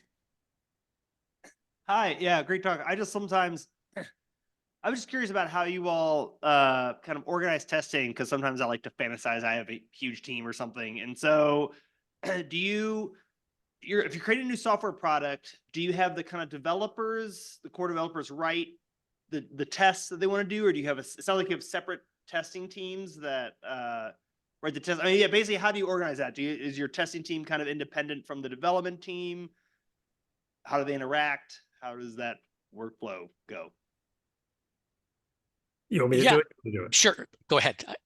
I was going to say we actually just reorganized a little bit over the last couple of years. We used to have all of the QA embedded in the development team. So for a product team, for example, for PBS Pro, the team included a bunch of people who were focused on QA as well and test, and as well as people who are focused on code and people who are focused on documentation. As Altair has gotten bigger, and it's just like a side issue for as your companies grow, there was no good career path for the QA people because they were like stuck in these little tiny holes. And so we actually reorganized to have a QA group within Altair where all the QA folks moved. And with that move, even before that, the developers always did part of the test, but developers like to test things as they work, not things as they don't work. And so they always would write part of the test and then they would sort of hand it over. And then QA would always write the rest of the 90% of the test, which tested all what happens if you do this, what happens if you do that, not what happens if you just do the right thing. And so that still happens. And so the organization now, though, is that we have a development team that's separate. They write basic tests. When part of the merge is do the basic test pass, as the code reviewed, that gets handed over. Then QA actually takes those tests and enhances them. Then there's a whole bunch of other integration tests because we have a bunch of products and they talk to each other. And so the QA division is also responsible for testing the products versus each other. Hey, does this one still work with that one and stuff like that? Did that answer your question? I don't know, Yeah, David, did you want to add anything? No, that was perfect. Okay. That was great. Thank you. Okay, thank you. Thank you for the question. Thank you so much. Are there any questions, any other questions from the audience? If not, I have one other question. So you mentioned the AI assistant for resource selection. Yes. And sorry, I'm looking at the monitor here. That's why I'm not looking at the cameras. But you mentioned the AI assistant for resource selection, and I was wondering if you are thinking about adding that to PBS Pro, and if, like, for example, on clusters where we are using PBS Pro, something like that would be available eventually for the users, and that would be system dependent, but it would be interesting to see how that would work. We would love to make it available to people who want to use it. So right now it's embedded in the portal, so our access portal, but it's built in a modular way, right? So I mean, it's actually built, in fact, using so Altair is this bigger company. We have an entire part of the company that does data analytics and AI. So we're using some of their data analytics and AI tools to build and run the model and run the inference. And so there's a separate piece, and then we plug that into the portal because that was the easy place to just display it. But it's completely separable. And if you'd love to try it, I don't know, send me a note. I'll put you in contact with the right people. We'll figure out how to let it, because we would love more experience with it. That would be an interesting idea to test. That would be great. I mean, thank you so much. It depends on the output of it, the PBS logs, right? Is what it's getting all of its data from. So it doesn't need necessarily the portal, but the portal is more application oriented, so it's a little easier to fill stuff in there. That's what I was thinking. If you have a trained model, then it can be like you can train it with like add additional training to it with like a data on from a specific machine, and then it would be utilized or like specified for that specific machine. And then, yeah, so it would be very helpful for users. Well, if I had the $100 million that OpenAI had, I would train it on everybody's data everywhere, and then everybody could just use it. So much. So yeah, thank you so much. Perfect. So the next speaker of today is Daniel Abdi from NOAA series, and he's going to talk about experiments with AI for medium range weather prediction. Daniel, if you're online, thank you. And if you want to do a slideshow, yes. Perfect, thank you. Hi, everyone. Today I'll be presenting regarding work we're doing with AI for medium range weather prediction at NOAA GSL. So the motivation for this work is that recently AI has taken the weather prediction field by storm almost, and many AI models have been outperforming deterministic models such as like IFS and also the NOAA model, GFS. And recently also we have generative AI applied to modeling ensemble forecasts. So this is a very interesting time for us, and we want to understand what makes data-driven forecasts so successful, and also hopefully we can contribute something to the existing literature. These are some of our motivation. So first I'll give you an introduction. So in the past, most of the AI work for weather forecasting have focused on a hybrid approach where you try to replace physics parameterizations with a very tiny neural network. So the neural network has to be tiny because if it is big and slow, it cannot, meet the requirement for a real-time forecast. So recently, models have been applied to replace the whole forecast step. So, and that has been applied successfully. And there are several models listed here, like Pangu Weather was the first one to beat the IFS high resolution model.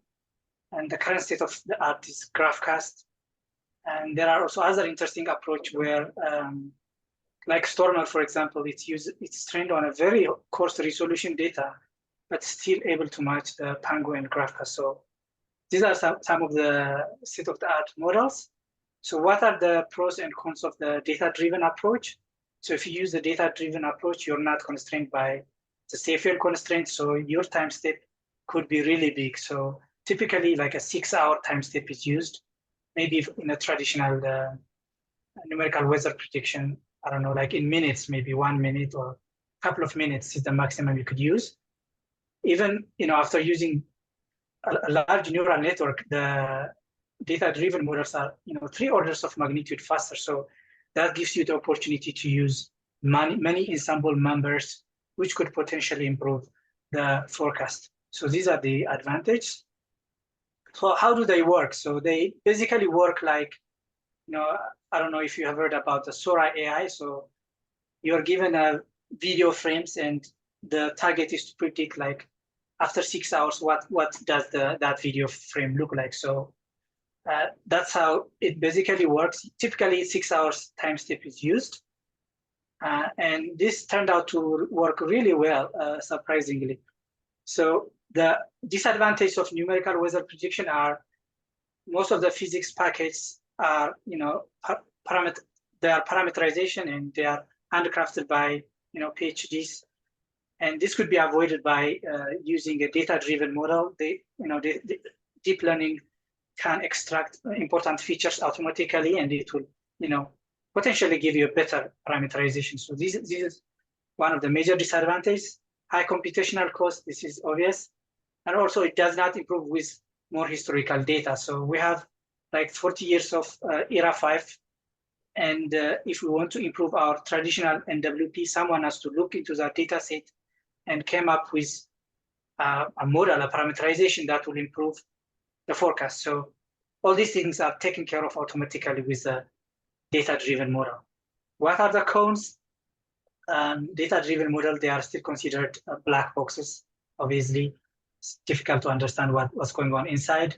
They also tend to dampen extreme events, like if you have tropical cyclones, the whole thing could be blurred unless you use very high resolution data set.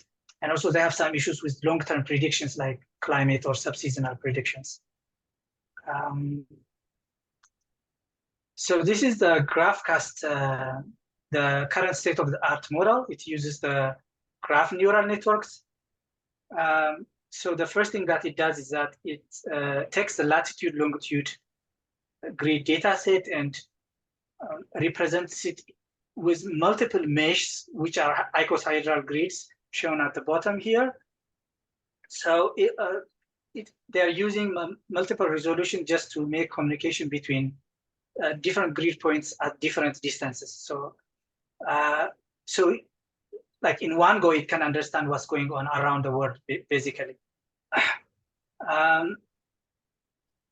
The original approach is based on the work done by Kessler. So he was a single person who did it like on 1 degree resolution, and he uses just one mesh and improved the state of the art significantly. So the later on DeepMind took that work and used a 1/4 degree resolution, which is much finer than the 1 degree used by Kessler. And also they added multi-mesh resolution, and they were able to beat the high resolution IFS model. So we are taking this model and try to improve coupled data assimilation at NOAA PSCL. We are currently working on training it from scratch, and also we're thinking of like fine-tuning it as well.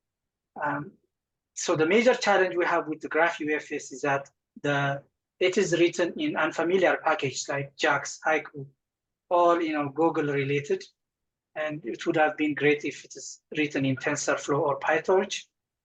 And recently, some PyTorch rewrites have been, they have come up. So we also want to look at that because it allows for more experimentation with the model. We have completed a 1-year training of GraphCast just to make sure that our pipeline works. And in a month, we plan to train on the whole 30 years UFS replay dataset that we prepared. It should finish pretty quickly, so we hopefully will start looking at higher resolution later on. The other popular architecture is the transformer architecture used by the Pangu Weather and also the Stormer model. I'm very impressed by the Stormer model because they used just 1 degree resolution. It's a lot smaller than the one used by Pangu Weather and the GraphCast, but they were able to match and even exceed the performance of those models for 7 days onwards forecast. They were able to outperform it, and this is partly due to their architecture. So they used the vanilla transformer architecture and made some modifications, like, for example, weather-specific embeddings. So we have multiple channels of inputs, and if you use the typical transformer, it assumes linear relations between the variables, but they use some sort of attention mechanism there to get nonlinear relationship between the different variables, and they claim that this improves the performance of the model. significantly, and they have shown that in a plot that I haven't shown here. And also Pangu uses the transformer architecture. So this is one interesting architecture we'd like to try out, and I'll show you our results at the end of the slides. The other approach is the hybrid approach. So this is the hybrid approach that I mentioned earlier, basically on steroids. So they replace all the physics package with a single neural network, and they train in such a way that everything is differentiable. So even all the other components, not just the dynamical core or the data simulation, everything in this pipeline is differentiable. So you basically have to write it in JAX, which has automatic differentiation capabilities. But at the end of the day, this method uses a typical dynamical core. So it's constrained by the CFL constraint. So it works just like a traditional numerical weather prediction.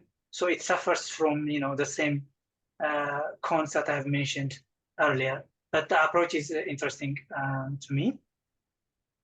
Okay, so our work started with very well understood architecture, the convolutional neural networks. It's very easy to code and it's very easy to experiment with. And also like a variant of CNNs like ResNets could be very hard to beat, like even with the latest transformers. And this is also the case like in other vision tasks where ResNets are only exceeded by a very small margin by vision transformers. So it's not that bad at all.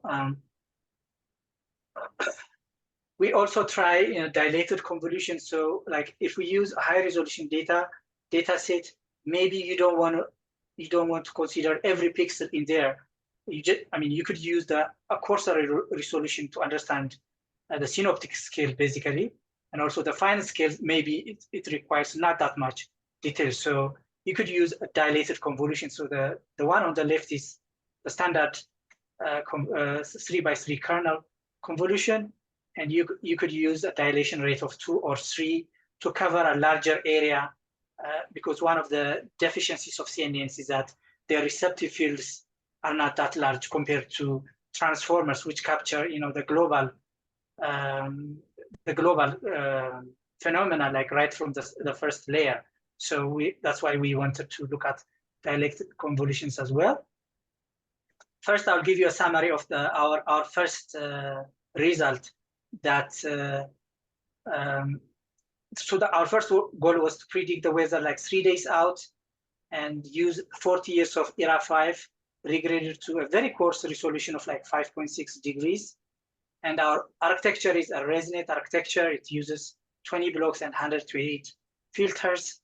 And we predict like just 2 of the outputs, geopotential at 500 hectopascals and temperature at 850.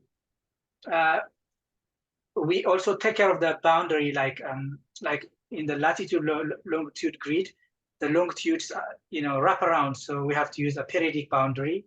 And also at the poles, we use some sort of symmetric boundary condition. So this is similar to like a traditional NWP boundary condition.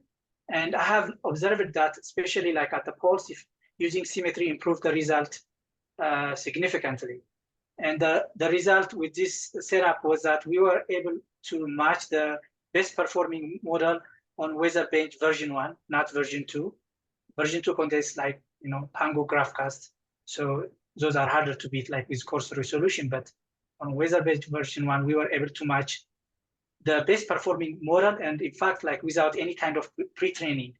So this is a high-level overview of the architecture. It's a standard ResNet modified to emphasize the contribution from different channels. So the figure on the right here is the simple dense neural network, which try to come up with a scale factor for each channel. So our inputs contain around like 63 variables. So those will be weighed by this component, and we were hoping that this scaling will improve over the standard ResNet. So this is our first result. The top row is the initial state, and we're starting from a reanalysis state. And the second row is the what it should be like after 3 days. So that's the reanalysis after 3 days. And the third row is our forecast. So you can see that the second and third row, more or less, look very similar. And they are also both different from the initial state. So our model is working pretty well. And the last row is the bias or the error in our forecast. And you can see that around the equator, it's more or less white, which means good prediction. And at the poles, you see some positive or negative errors. That's okay because we are giving, the poles less weight than the equator. So that's why you see more errors at the poles. Okay, so that's our first result. So what should we do next? So far, we predicted just 2 variables.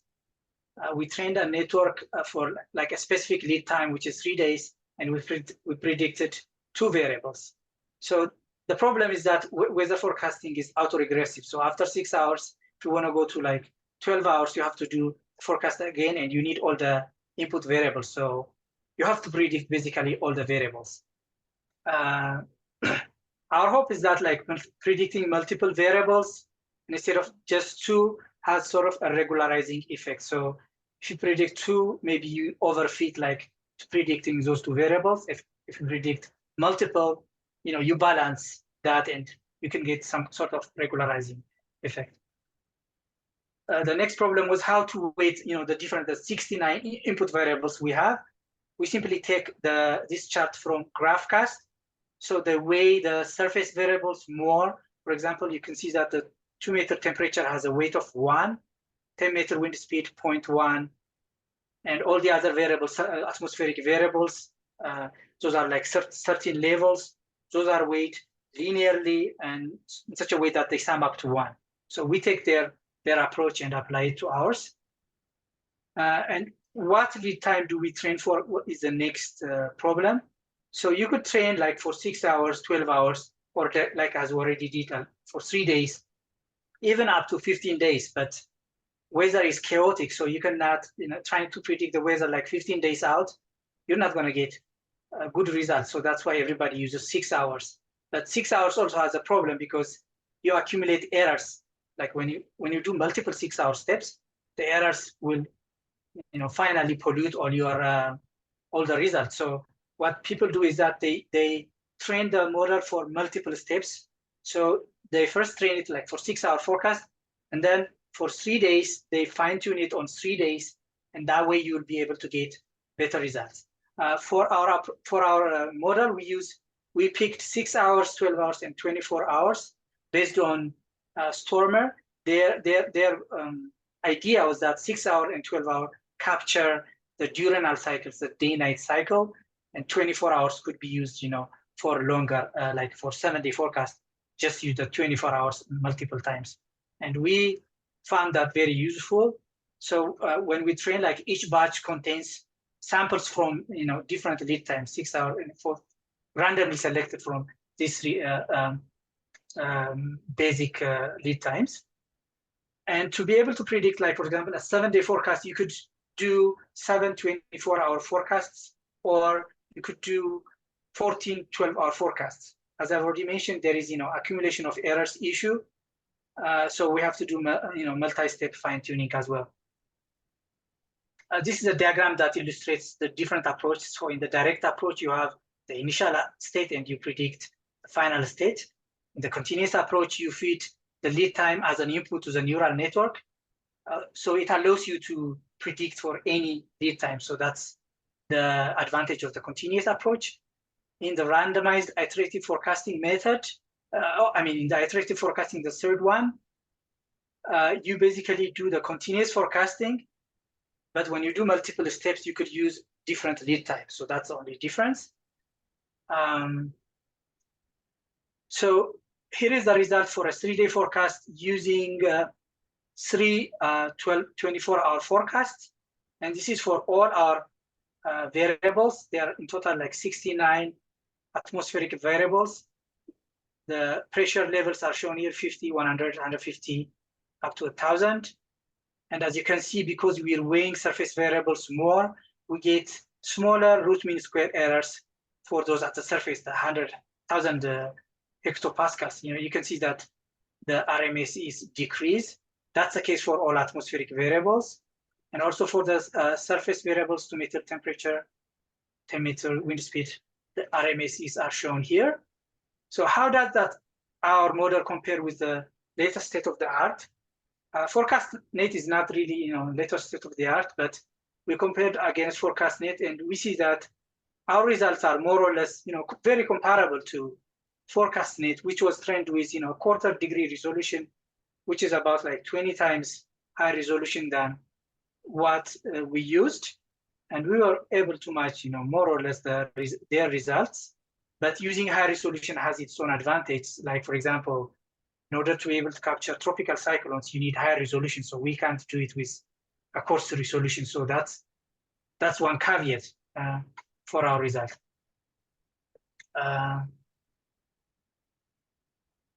Here I'm showing a 6-hour forecast. We don't really call it a forecast, and there's almost no error, as you can see in the bias here, which is almost zero, like it's white. We have a 12-hour forecast. You see that the error grows a little bit. On the 3-day forecast, you can see that the error is much larger, but it's still, at acceptable levels, at ForecastNet levels. Okay, in this figure, I'm doing like 6 12-hour steps instead of 3 24-hour steps. And you can see that the error continuously grows. Like if I do like 12 6-hour steps, the geopotential at 500 has RMSE of 416 compared to 262. So you can see that the error grows significantly when you increase the number of steps. Here is the result for the dilated convolution. We were hoping that it will improve the result, but the result was not that good at all, especially on the coarser resolution data set. Using dilated convolution, it just makes it like more coarser, so it wasn't able to outperform it. But on the final resolution, like 2.4 degree resolution, we got slightly better results. So it's still hopeful, but not as good as we hoped for. Here we show like preliminary result on our transformer architecture.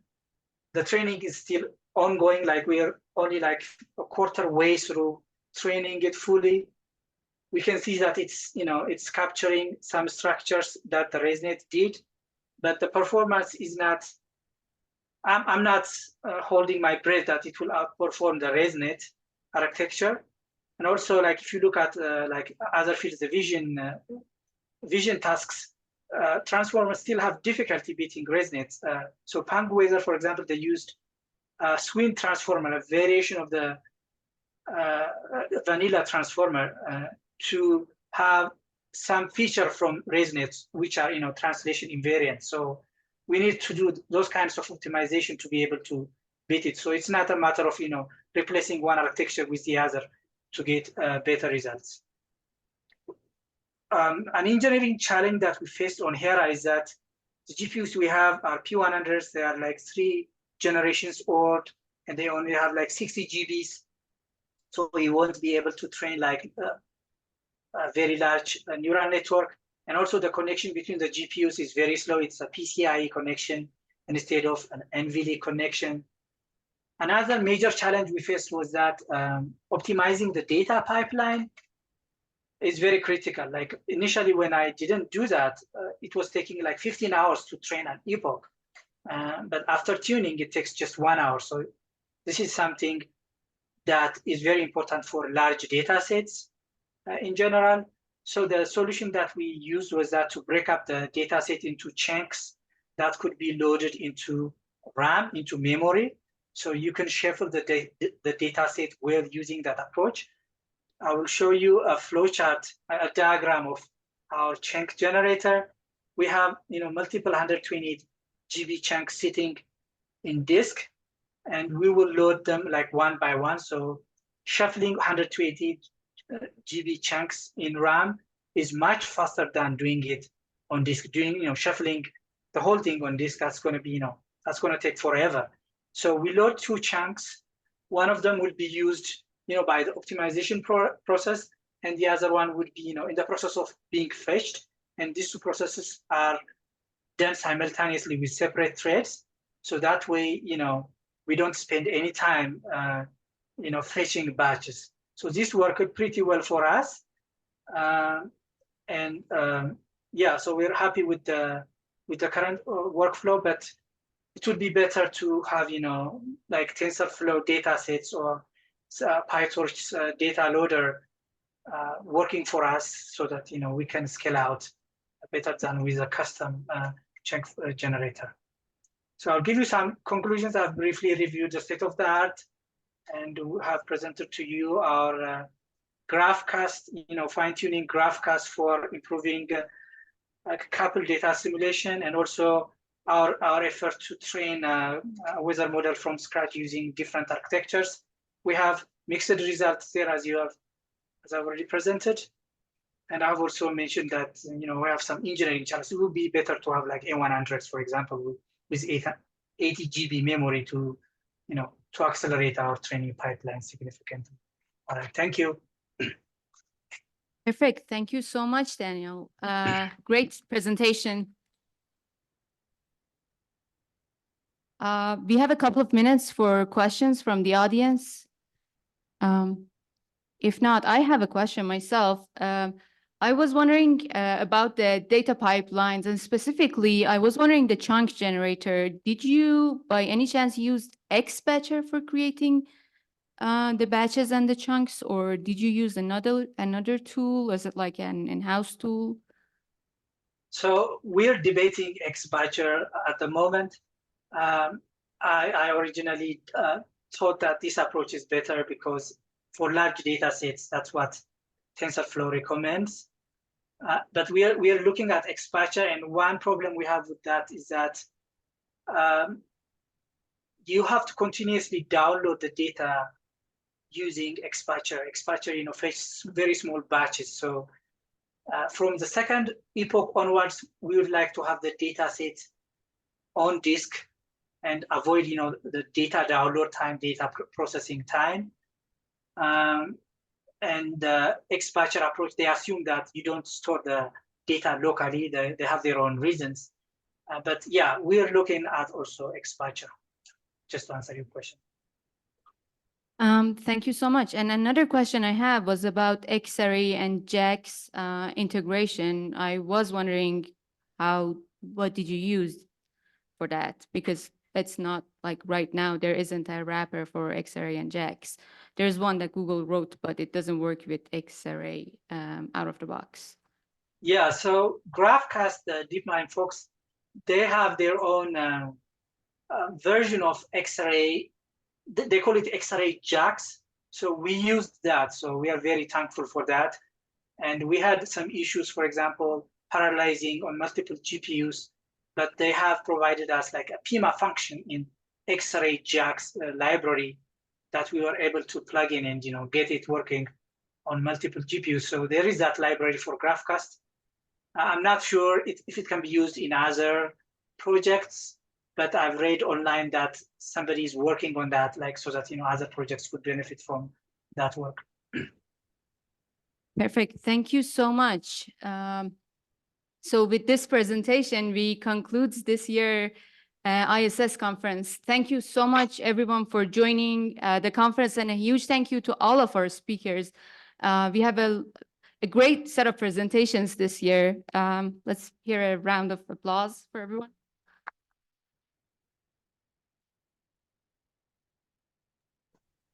So the recordings of the presentations will be available soon in the upcoming weeks in case anyone missed any of the presentations. I wanted to take a quick moment to thank Teja. Thank you so much. Without her help, a lot of things in this conference, I don't think we could have organized this conference. Thank you so much, Teja.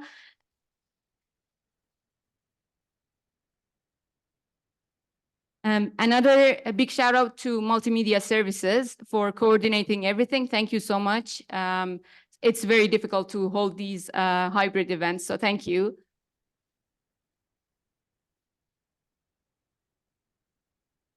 believe Teja will send out surveys about the conference in the upcoming days. Teja, if you want. Yeah, actually, the survey is in your email box now. So if you want to do that before you go or in the next week, by next Friday, it would be great. And thank you to all of the moderators as well. You too, Megan. Thank you. Another point I wanted to bring up was about the instructions about the Jupyter-based submissions. A few people reached out and asked me about that. So we will send the instructions to anyone who has shown interest in that, and like when they were submitting their abstract, they ticked that mark for the manuscript submissions. If you have not done that, then any of the speakers, please reach out to me and I'll share those information with you. And we are going to do a screen recording of the process as well. So yeah, please feel free to reach out about those. If you have any questions or any concerns about conference, or if you're interested in getting involved for next year's conference, please reach out to SEA email list or Brian van der Vende, on the chair of the conference and SEA chair. And yeah, thank you everyone again for participating in the conference and all the presentations. Thank you.